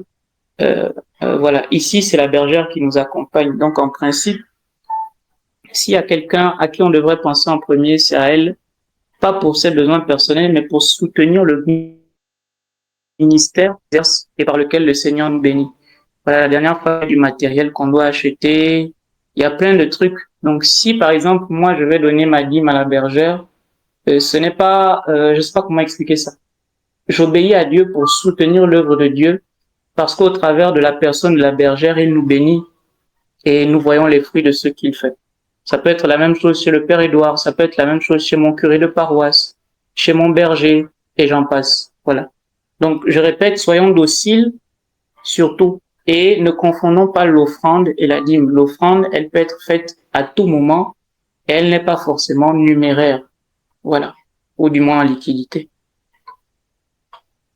Je ne sais pas si la bergère est là. Amen. Merci. Non, Pandré, il peut aller où? Vraiment, l'enseignement de ce soir est tellement riche. Je crois que les personnes ne veulent que ça finisse. Moi, je vais juste ajouter un petit truc, c'est que on ne doit pas oublier que nous sommes les intendants de Dieu. Nous sommes les intendants de Dieu. Chaque bénédiction que nous recevons vient de Dieu. C'est lui qui est l'auteur de tout bien, de toute richesse. Et il nous prête ces choses pour qu'à notre tour, on puisse les donner selon ce qu'il met à notre cœur. Ça, c'est très important. Il ne faut pas se dire, ah, c'est mon argent, c'est moi qui ai gagné ça à la sueur de mon front. Si tu t'amuses à avoir ce genre de langage, my God, très rapidement, la source de cette chose-là, Christelle, faut pas rire. La source de cette chose va être enlevée parce que c'est de l'orgueil. C'est de l'orgueil pur et simple. La réalité, c'est que pour pouvoir donner, il faut être humble et reconnaître que ces choses ne nous appartiennent pas et que ces choses sont le passage dans notre main. Et c'est ce que le Père était en train de dire tout à l'heure. À peine tu reçois quelque chose, tu n'as pas encore le temps de faire un pas quelque part. Hein. Il te dit dans le cœur là-bas, ce que je viens de t'envoyer là, c'est pas pour toi. Hein. Voilà, j'ai permis que ça passe dans ta main pour que ça aille chez telle personne. Il ne va pas te dire pourquoi cette personne doit recevoir, mais il te dit va et donne. Et la plupart du temps, on va se rendre compte que quand on donne à cette personne, que ce soit en termes de dîme ou d'offrande, ça vient toujours pour décompter une situation dans la vie de cette personne. Et au final, en fait, on a des témoignages en retour. Je le dis, c'est tellement vrai, c'est tellement authentique. Chaque fois que vous avez cette motion, sinon chaque fois que nous avons cette motion, c'est important de prier et puis d'attendre d'avoir la conviction de Dieu. Nous sommes des intendants des biens de Dieu. Que ce soit, comment on appelle ça, la voiture, que ce soit la maison, ne fermons pas notre porte à la charité. Vraiment, je veux dire que toutes ces choses fassent partie de notre vie, de notre quotidien. C'est très important. Le chrétien, c'est pas celui... Ce que j'ai envie de dire, c'est quoi? L'Esprit de Dieu que nous avons reçu, je dis toujours, c'est pas pour prier en langue et puis casser les chaises. Voilà. Nous, les chrétiens, on pense que quand on a reçu l'Esprit de Dieu, c'est pour parler en langue, c'est pour aller tomber dans les veillées de prière, dans les organisations de prière de renouveau charismatique, de communautés nouvelles, et puis on casse les chaises. Et puis notre cœur est noir. Jamais charité. C'est-à-dire, toi, tu te vas dans les temps de prière, quand tu reviens quand tout ton habit est sale, c'est toi seul que l'Esprit de Dieu a visé. My God. Mais sérieusement, pour revenir à ce que je disais, ayons la motion dans le cœur d'être humble, d'accepter que tout nous vient de Dieu et que tout repart pour lui. Et puis la beauté de la chose, c'est que Dieu sait ce qu'on gagne. Donc, on ne peut pas faire je retiens sur son argent. Si tu as fait je retiens son argent, c'est ton problème. Je vais te donner un petit témoignage. Un serviteur de Dieu que j'affectionne énormément, un jour, il m'a appelé, il m'a dit, viens, je te montre, viens, sors de chez toi, j'ai une surprise. Je sors, quelqu'un lui a offert une voiture, c'était une offrande. J'insiste parce qu'en termes d'offrande, ne voyons pas simplement les histoires d'argent. Voilà, tu peux offrir une voiture à quelqu'un selon la motion que le Seigneur te met à cœur. Tu peux même acheter un terrain, donner une maison et j'en passe. Des témoignages comme ça, on en a de certains confrères ou bien de certaines consoeurs. C'est comme ça que Dieu bénit ses serviteurs. Et là où je voulais venir, c'est il y a quelque chose de beau. Lorsque le frère là m'appelle et que je sors, je vois la voiture, vraiment une petite Peugeot toute chic. Je me dis, ah waouh, Seigneur, merci. Donc, je lui apprends à conduire la petite histoire. Ceux qui sont déjà montés dans ma voiture, moi, conduit comme un garçon. Hein. Si tu es monté dans ma voiture, que tu n'as pas eu ta ceinture, tu as te retrouvé quelque part sur le goudron. Amen. Mais je ne suis pas fière de ça. Priez pour moi. Donc, j'étais en train de dire, je sors, je vois la voiture. Je dis, ah, Seigneur, merci. Mon frère a été béni. On prend la voiture, on tourne, il n'y a pas formule, elle n'a rien fait. On tourne, la voiture là. À peine il a récupéré la voiture, 1 semaine, 2 semaines, voici les pannes. C'est mon frère même là, il me faisait pitié. Mais la voiture qu'ils sont venus déposer là, le mettait encore dans des problèmes. Et quand je priais, je lui ai dit, tu sais, la personne que Dieu a bénie, c'est-à-dire la personne, tu as prié pour cette personne, ça a décanté une situation. Cette personne avait fait une promesse à Dieu, c'est de t'offrir une voiture parce que la personne a ressenti. C'est ce que je lui ai dit. C'est ce que j'ai reçu de la part du Seigneur. Mais ce que cette personne a fait, c'est quoi? Au lieu d'investir un montant conséquent pour t'offrir cette voiture-là, voici, la personne a pris, elle a fait un je retiens. Elle a regardé ce qu'elle voulait. Elle s'est dit, bon, c'est un homme de Dieu, il n'a pas de truc, donc je lui donne ça. Un peu du genre, l'homme de Dieu va se contenter de ça. Vous voyez un peu comme des miettes, en fait. Et voilà que ça te mettait dans les problèmes. Je lui ai dit, s'il ne se, comment on appelle ça? S'il ne se convertit pas, le business, là, ça va lui échapper parce qu'il a menti aux yeux de Dieu. Il a menti à Dieu et il est venu te mentir. On connaît tous l'histoire d'Ananias et de Saphira dans la Bible. Amen. Je suis sûr que, tu sais, Ananias et Saphira dans la Bible, si je ne me trompe pas, c'est dans le livre de Actes 5, les versets 1 à 10, si je ne me trompe pas. Ananias et Saphira qui ont menti sur le prix de leur terrain ou je ne sais quoi et qui sont tombés raides morts. Je le dis, on ne joue pas avec cette histoire de Dieu là. On ne joue pas avec ça. Selon la motion que le Seigneur te met à cœur, il faut simplement t'exécuter. Demande au Seigneur la force pour y arriver. Demandons au Seigneur la grâce pour y arriver. Dieu nous bénit pour qu'à notre tour, nous devenions source de bénédiction pour les gens qui nous entourent. Ça, c'est très important. Très, très important. On n'est pas riche pour remplir le compte en banque. Dans tous les cas, même si tu as rempli ton compte, tu vas mourir pour les autres. Tu vas mourir pour laisser ça ici. Et puis, souvent, même tes enfants ne vont pas bénéficier parce que tous les gens du village, là, les à peu près, là, vont venir lutter comme les fourmis sur le sucre. Et puis, tes enfants ne vont même pas bénéficier de ça. Aïe, est-ce qu'on va pas mourir? Nous tous, on va mourir un jour. Et puis, même pas la messe de Oui, et puis oui, c'est compliqué. On a vraiment analysé notre cœur. Faisons confiance à Dieu. Arrêtons de dire, ah, l'argent là, c'est petit. Moi, je dis, j'ai travaillé pendant 8 ans jusqu'à ce que le Seigneur me dise, madame, c'est bon, je te veux plus là-bas. Moi, quand je finis mon parcours scolaire, je connais pas le chômage directement, je rentre dans le monde professionnel, je bénis Dieu. Et ça a été, voilà. Mais vraiment, cette personne-là, cette jeune femme qui sort toute pimpante, qui réussit à se prendre en charge, premier studio, deuxième appartement, et ainsi de suite, mariage et j'en passe. Mais vraiment, quand le Seigneur me dit, quitte ton travail pour t'asseoir, pour faire mon... J'ai dit non, ça a été une lutte. Mais je promets que je ne regrette rien. Je ne regrette rien parce que Dieu sait prendre soin. Aujourd'hui, on ne s'assoit pas pour dire, j'ai besoin de ça, j'ai besoin de ça. Il te suffit de penser à quelque chose pour que le Seigneur suscite une personne quelque part pour venir prendre soin de toi, pour te dire, ah berger, j'ai eu à cœur de te offrir ça, ou bien j'ai eu à cœur de te envoyer à tel endroit. C'est simplement beau, c'est simplement bon. L'obéissance, sinon l'obéissance à la voix de Dieu. Et moi, ma prière en fait pour toi ce soir, sinon pour chacun d'entre nous, c'est que nous puissions faire cette expérience-là du oui à Dieu, mais d'un oui total et complet. C'est fatigant. Il y a la peur de l'inconnu. Il y a ce côté où tu regardes ton salaire et puis tu te dis, mais Seigneur, ça ne suffit pas. Mais depuis, quand moi je travaillais, en tout cas, chaque fois, ce que j'aimais faire, c'est que j'arrondissais toujours ce que je trouvais. Sinon, ma dîme, j'arrondissais et puis je payais toujours un peu plus que ma dîme. C'est pas parce que j'avais beaucoup d'argent, mais j'estimais que Dieu fait tellement pour moi que je ne peux pas lui donner des miettes. Amen. Je ne vous demande pas de faire comme moi, mais moi, je partage mon expérience personnelle. J'enlevais toujours un peu plus que ma dîme pour donner. Et je vous assure que Dieu sait prendre soin. Je n'ai jamais manqué de quoi que ce soit. Chaque mois, c'est-à-dire, le salaire n'est pas vraiment énorme, mais je ne sais pas comment je pouvais terminer le mois, Dieu prenait soin et il continue de prendre soin. Arrêtons d'avoir peur. Il a dit qu'il est capable de faire bien au-delà de ce que nous pouvons penser ou même imaginer. Alors, si ce Dieu qui nous a envoyés sur cette terre n'est pas capable de prendre soin de nous, c'est que ce n'est pas la peine de le suivre. C'est que ce n'est pas la peine de le suivre.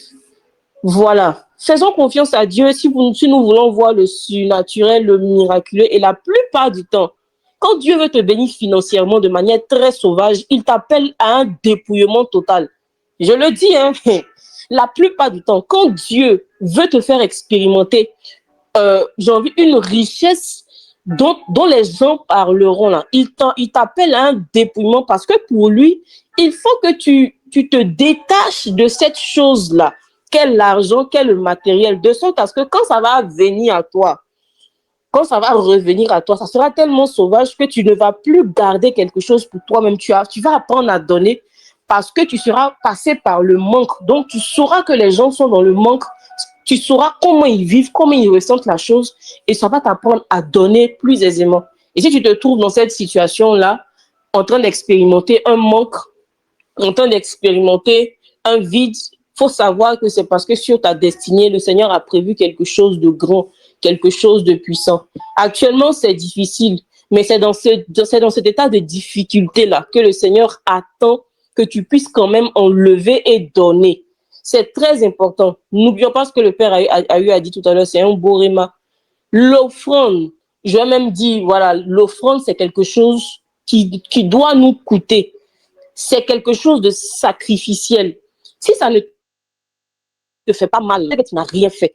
Très honnêtement, on te dit que tu touches 100 000 francs. Toi, chaque fin de mois, tu mets 1000 francs dans l'enveloppe pour aller donner. Tu dis que c'est ta digne. Tu penses que tu fais du mal à qui? Merci, bien fini. Merci, mon berger. Dieu vous bénisse. Alors, il y a une émotion qui montait à mon cœur quand la bergère était en train de parler tout à l'heure. Après ça, je vais nous donner un verset et puis on va prendre un petit temps d'intercession avant de clore notre deuxième jour de ce séminaire sur la charité. Alors, le Seigneur me disait qu'il y a beaucoup qui ont, depuis quelques mois, sinon quelques années, pris personnellement l'initiative de faire leur dîme, de payer le denier du culte ou de faire une offrande. Pour certains, c'est à des hommes de Dieu. Pour d'autres, c'est à un proche parent, d'autres à un collègue, d'autres à un ami, ou même à un nécessiteux qui est peut-être sur la paroisse. Et jusqu'à présent, vous n'avez toujours pas honoré cette promesse-là que vous avez faite à Dieu. Alors, si le Seigneur le fait monter à mon cœur, c'est qu'il veut mettre le doigt dessus et nous interpeller pour que nous fassions un effort dans le sens de la libéralité. Je ne parle pas de la générosité, mais je parle de la libéralité. Et voilà. Donc, ceux qui ne connaissent pas le mot, je vous invite à aller regarder le dictionnaire. Faisons un effort à ce niveau, s'il vous plaît, chers frères et sœurs.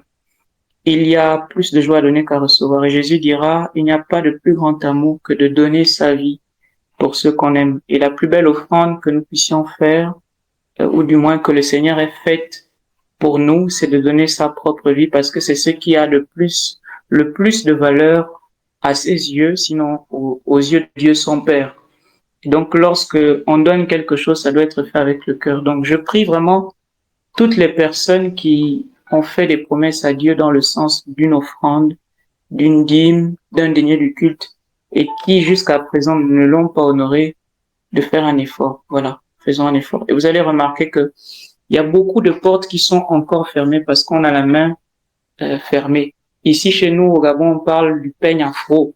Vous voyez, il y a un peigne que les mamans ou nos sœurs utilisent souvent là, celles qui ont les cheveux nappis là, pour se coiffer souvent.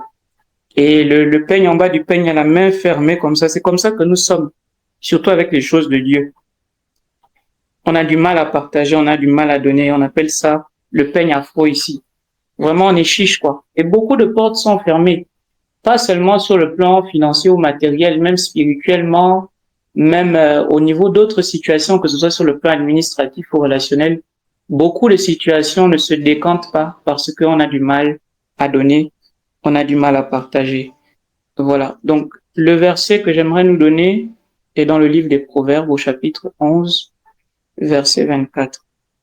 Proverbe 11, 4. Ça dit ceci: celui qui donne libéralement devient plus riche, et celui qui épargne avec excès ne fait que s'appauvrir. Je vais reprendre. C'est très profond. Celui qui donne libéralement, c'est-à-dire avec un cœur généreux, devient plus riche, et celui qui épargne à l'excès ne fait que s'appauvrir. Merci Seigneur. Le Seigneur me donne un verset qui va parler à beaucoup. C'est dans l'Évangile selon Saint Matthieu. J'ai plus le verset en tête, le chapitre. Et c'est l'histoire d'une personne qui a accumulé des biens et qui est parvenu à l'âge de la vieillesse. Et il dit, voici que mon grenier est rempli. Je vais m'asseoir, profiter de la vie et jouir de mes biens. Et le Seigneur lui dira, tu es fou.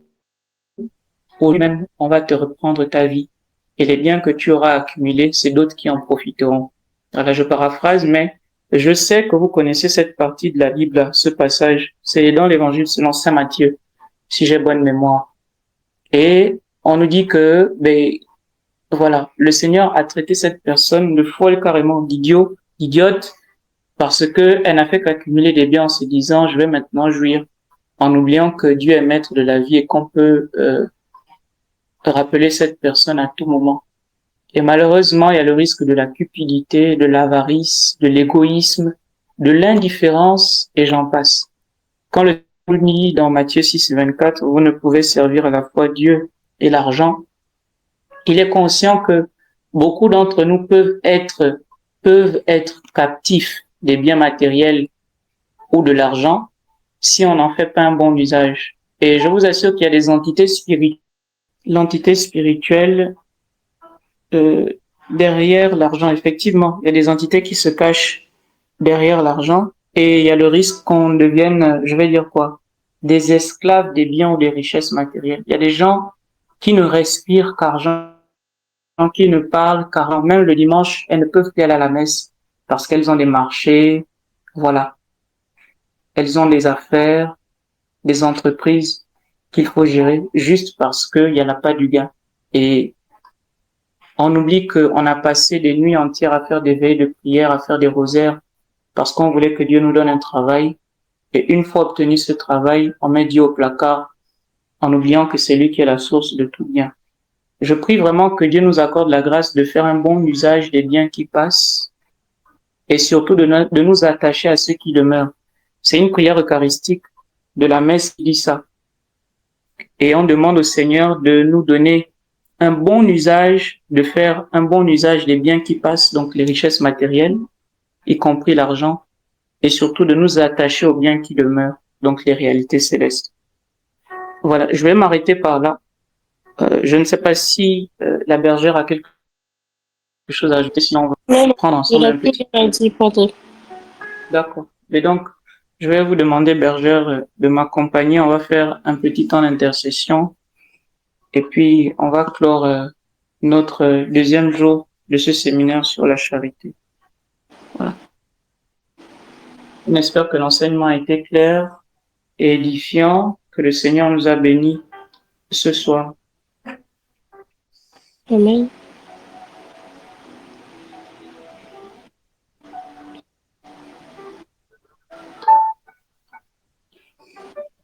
Seigneur, nous te disons merci. Toi qui es la source véritable de tout bien, toi à qui appartiennent l'or et l'argent, je prie ce soir que tu ouvres, ô Dieu, pour nous les écluses des cieux et que tu fasses descendre en surabondance la bénédiction sur nos vies. Que comme la veuve de Sarepta, nous puissions expérimenter un approvisionnement ininterrompu, que nos greniers soient toujours remplis parce que tu es le Dieu qui pourvoit à tous nos besoins selon la richesse de ta grâce dans le Christ Jésus. Merci Seigneur.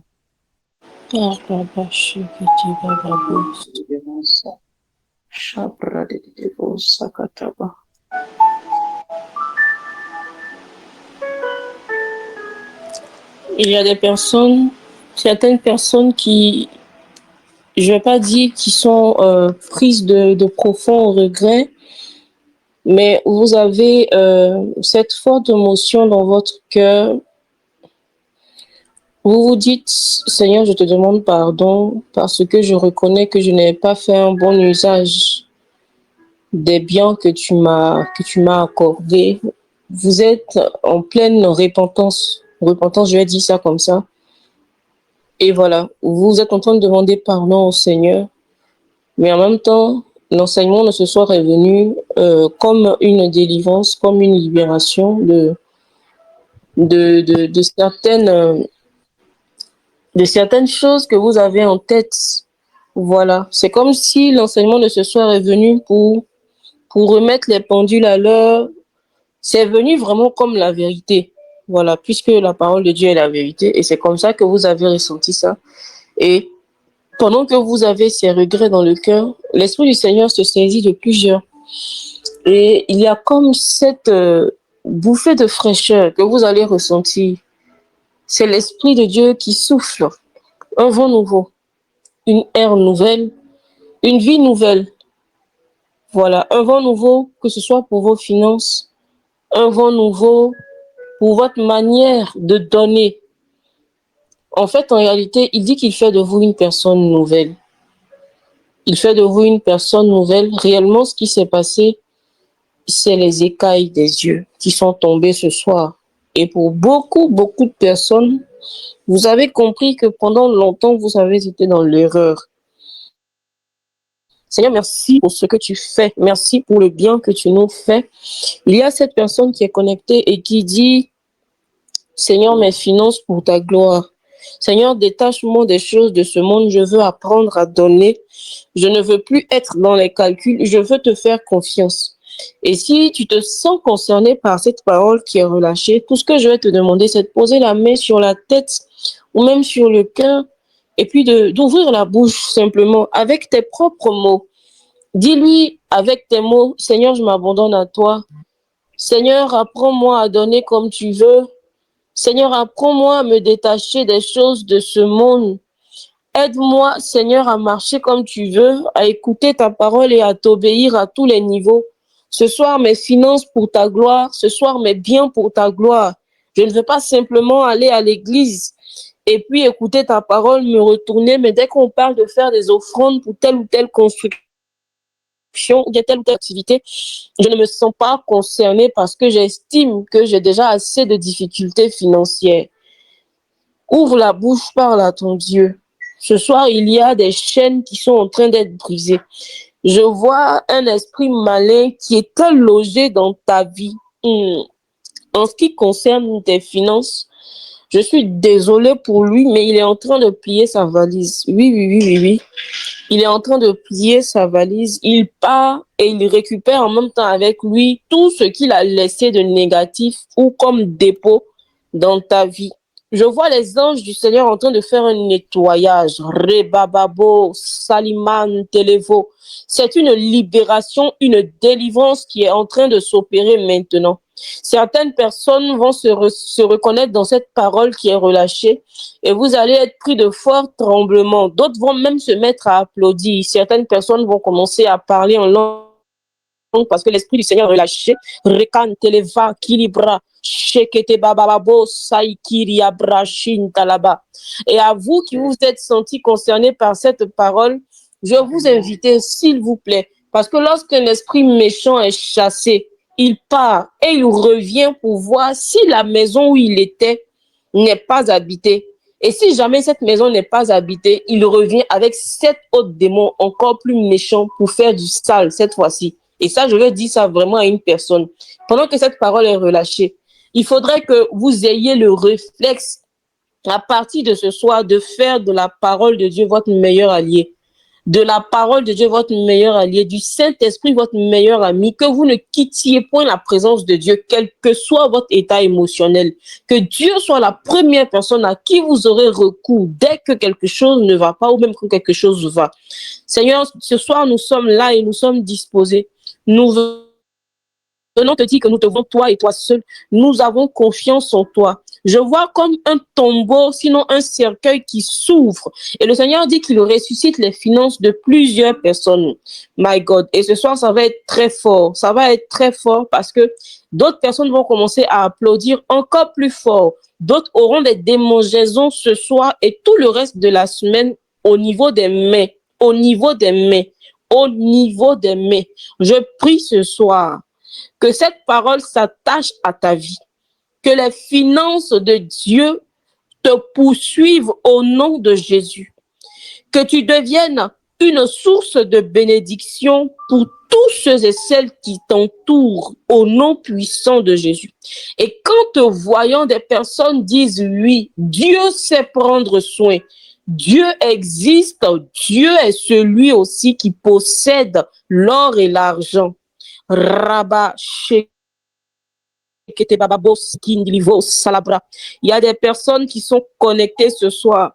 Et vous le savez parce qu'on vous a déjà dit cette parole une ou deux fois. Vous savez que Dieu a quelque chose de particulier. Sinon, vous avez une histoire particulière avec le Seigneur en ce qui concerne les finances. Et ce soir, cette parole est encore relâchée pour vous confirmer. Il dit, je fais de toi une bénédiction. Cette parole du livre de Deutéronome qui dit, tu n'emprunteras pas, mais c'est chez toi que les gens viendront emprunter. My God, tu prêteras aux nations. Voici la parole que j'entends. Il dit que tu n'emprunteras pas, mais tu prêteras aux nations. Il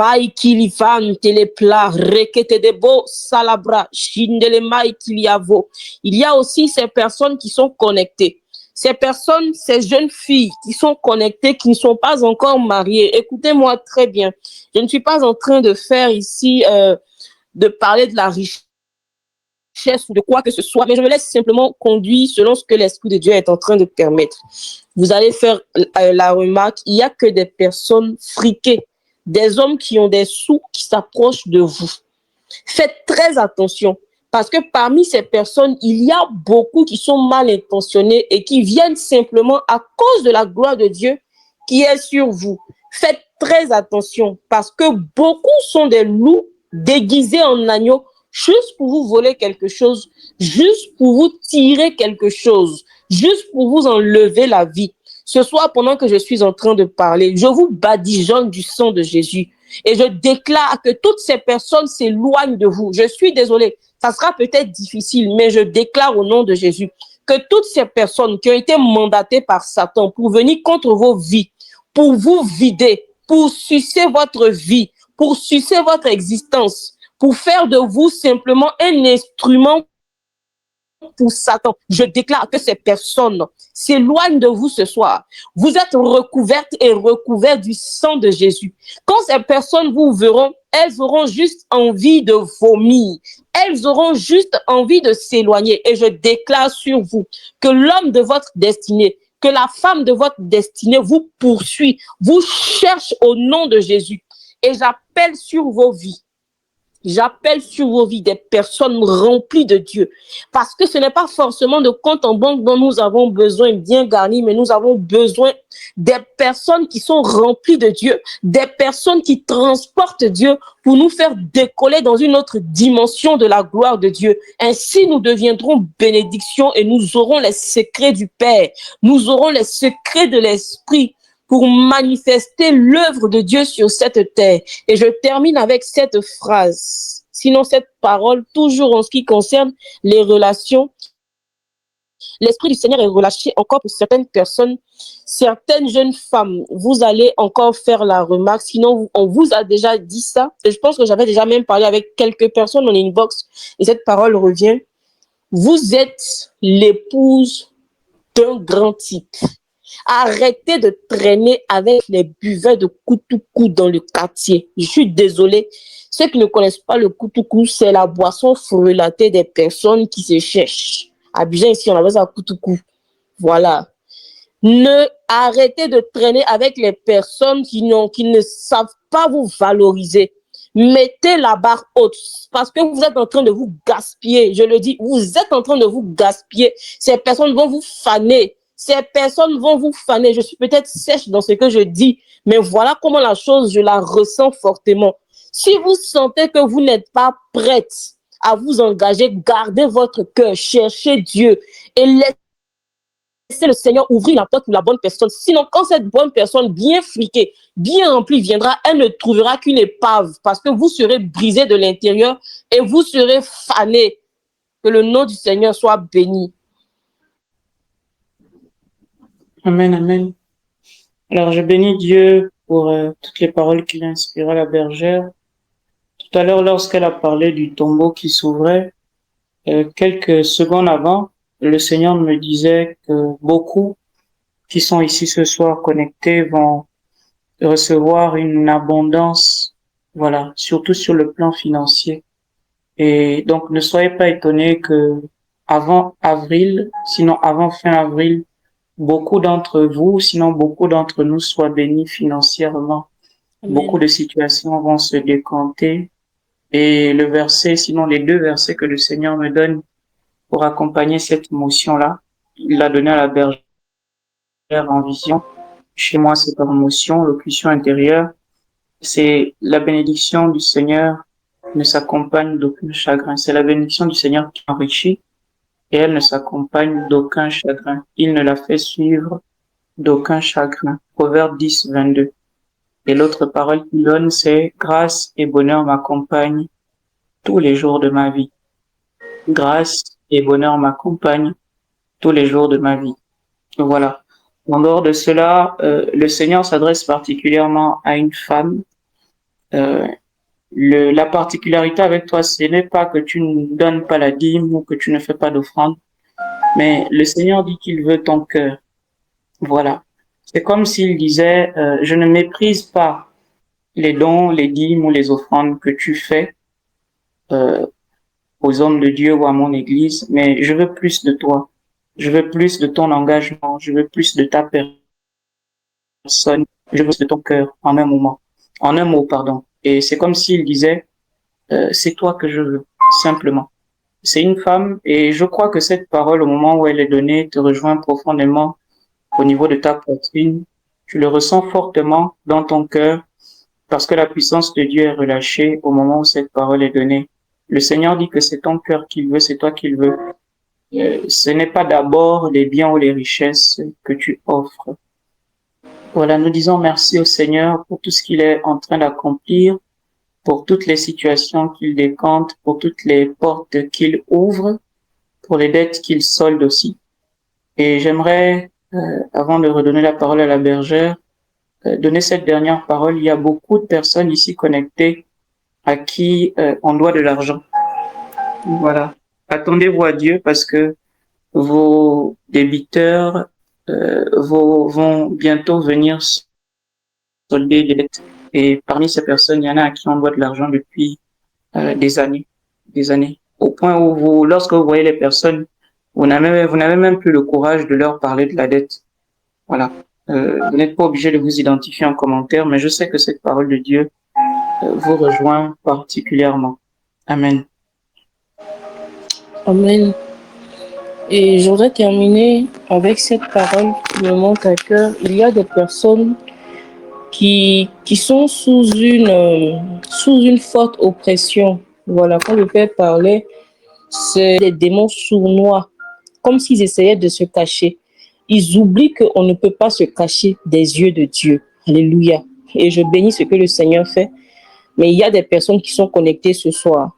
Vous êtes connectés, vous ne le savez pas. Il y a des démons, il y a des esprits, des entités maléfiques qui ont été, j'ai envie de dire, qui ont été relâchées sur votre vie. Il y a eu des pratiques d'envoûtement qui ont été faites. De certains proches, des paroles, des personnes ont pris votre nom pour aller chez des marabouts pour dire que vous n'allez, en fait, votre main là va toujours rester percée. Vous n'allez pas trouver d'argent. Et ce soir, ces démons sont en train de quitter vos vies. C'est pas la peine de vous cacher, même, parce que moi, je ne discute pas avec vous. Au nom de Jésus, vous partez maintenant. Vous libérez ces vies maintenant, au nom de Jésus. On ne dialogue pas avec l'ennemi. On ne discute pas avec les démons. Ils récupèrent leurs affaires et ils quittent maintenant vos vies. Et pendant que je suis en train de parler, pendant que cette parole d'autorité est relâchée, il y a plusieurs personnes qui vont commencer à sentir comme des fourmillements. Vous allez avoir envie même de vous gratter tout le corps. Je suis désolée. Je suis désolée. Vous ramassez vos affaires. En fait, comment est-ce que vous avez pu croire même que cette personne, mais que ces personnes-là vous appartenaient? C'est une audace, j'ai envie de dire. Vous libérez ces vies maintenant par l'autorité du Seigneur de Jésus. Vous dégagez et vous ne revenez plus au nom de Jésus. Il y a aussi ces personnes-là. Il y a beaucoup de petits démons comme ça. Ils me font rire, ceux-là, sincèrement. Ils sont là et la réalité, c'est que c'est comme si on va dire, vous touchez de l'argent. Vous touchez de l'argent, mais vous ne savez pas où ça rentre. Vous touchez de l'argent. Mais dès que l'argent rentre dans votre main, ça part ici, ça part ici. Il y a aussi des paroles qui ont été déclarées sur vos vies. Et c'est comme si les fondements de votre famille même, là, c'est comme ça. Si vous regardez bien à votre famille, l'argent, on ne sait pas où ça rentre en fait. Même s'il y a une personne qui réussit à s'en sortir, c'est que vraiment cette personne-là, elle fait avec beaucoup d'efforts, au nom de Jésus, maintenant même, pendant que vous avez la main posée sur la tête, parce que oui, posez la main sur la tête, pendant que vous avez la main posée sur la tête, j'ordonne, au nom de Jésus, je me tire dans le sang de l'agneau et je déclare sur votre vie une libération totale, une délivrance totale. Et j'appelle l'archange Michael, Saint-Michel l'archange, qui ligote ces esprits-là, sans en laisser un seul, et qui les jette au pied de la croix du Christ, afin qu'ils aillent là-bas. Réglez vos comptes avec lui. Nous, on n'a rien à voir avec vous. Seigneur, merci pour la puissance de ton agir. Merci pour ton doigt que tu nous donnes d'expérimenter ce soir. Merci pour ces vies qui sont libérées.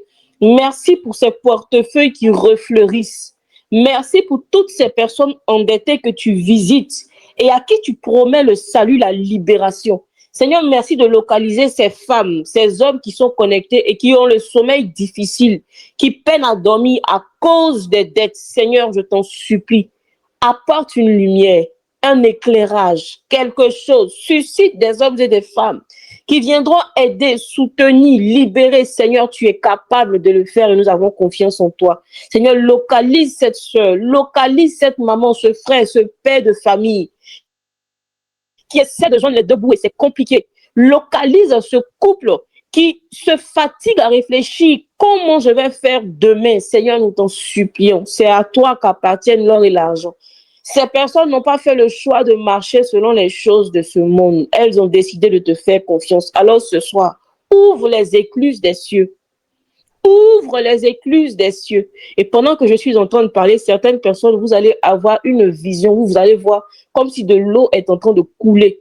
Couler sur vous, ou même d'autres personnes, certaines personnes, le Seigneur vous montre un champ tout verdoyant et qui est en train, sur lequel il est en train de pleuvoir énormément. Il dit, c'est comme ça qu'il fait couler sur vous. Non seulement sa présence, mais ses finances. Je vois le réservoir du ciel qui s'ouvre pour quelqu'un ce soir. Et il dit que tu ne manqueras de rien, jamais ton grenier ne sera vide. Et ça va se faire de manière crescendo au nom de Jésus. Seigneur, merci pour ce que tu fais. Honneur, gloire et puissance à toi. Alléluia. Amen, amen. Gloire au Père et au Fils et au Saint-Esprit. Comme il était au commencement, maintenant et toujours, et dans les siècles des siècles. Amen. Gloire au Père et au Fils et au Saint-Esprit. Comme il était au commencement, maintenant et toujours, et dans les siècles des siècles. Amen. Gloire au Père et au Fils et au Saint-Esprit. Comme il était au commencement, maintenant et toujours, et dans les siècles des siècles. Amen.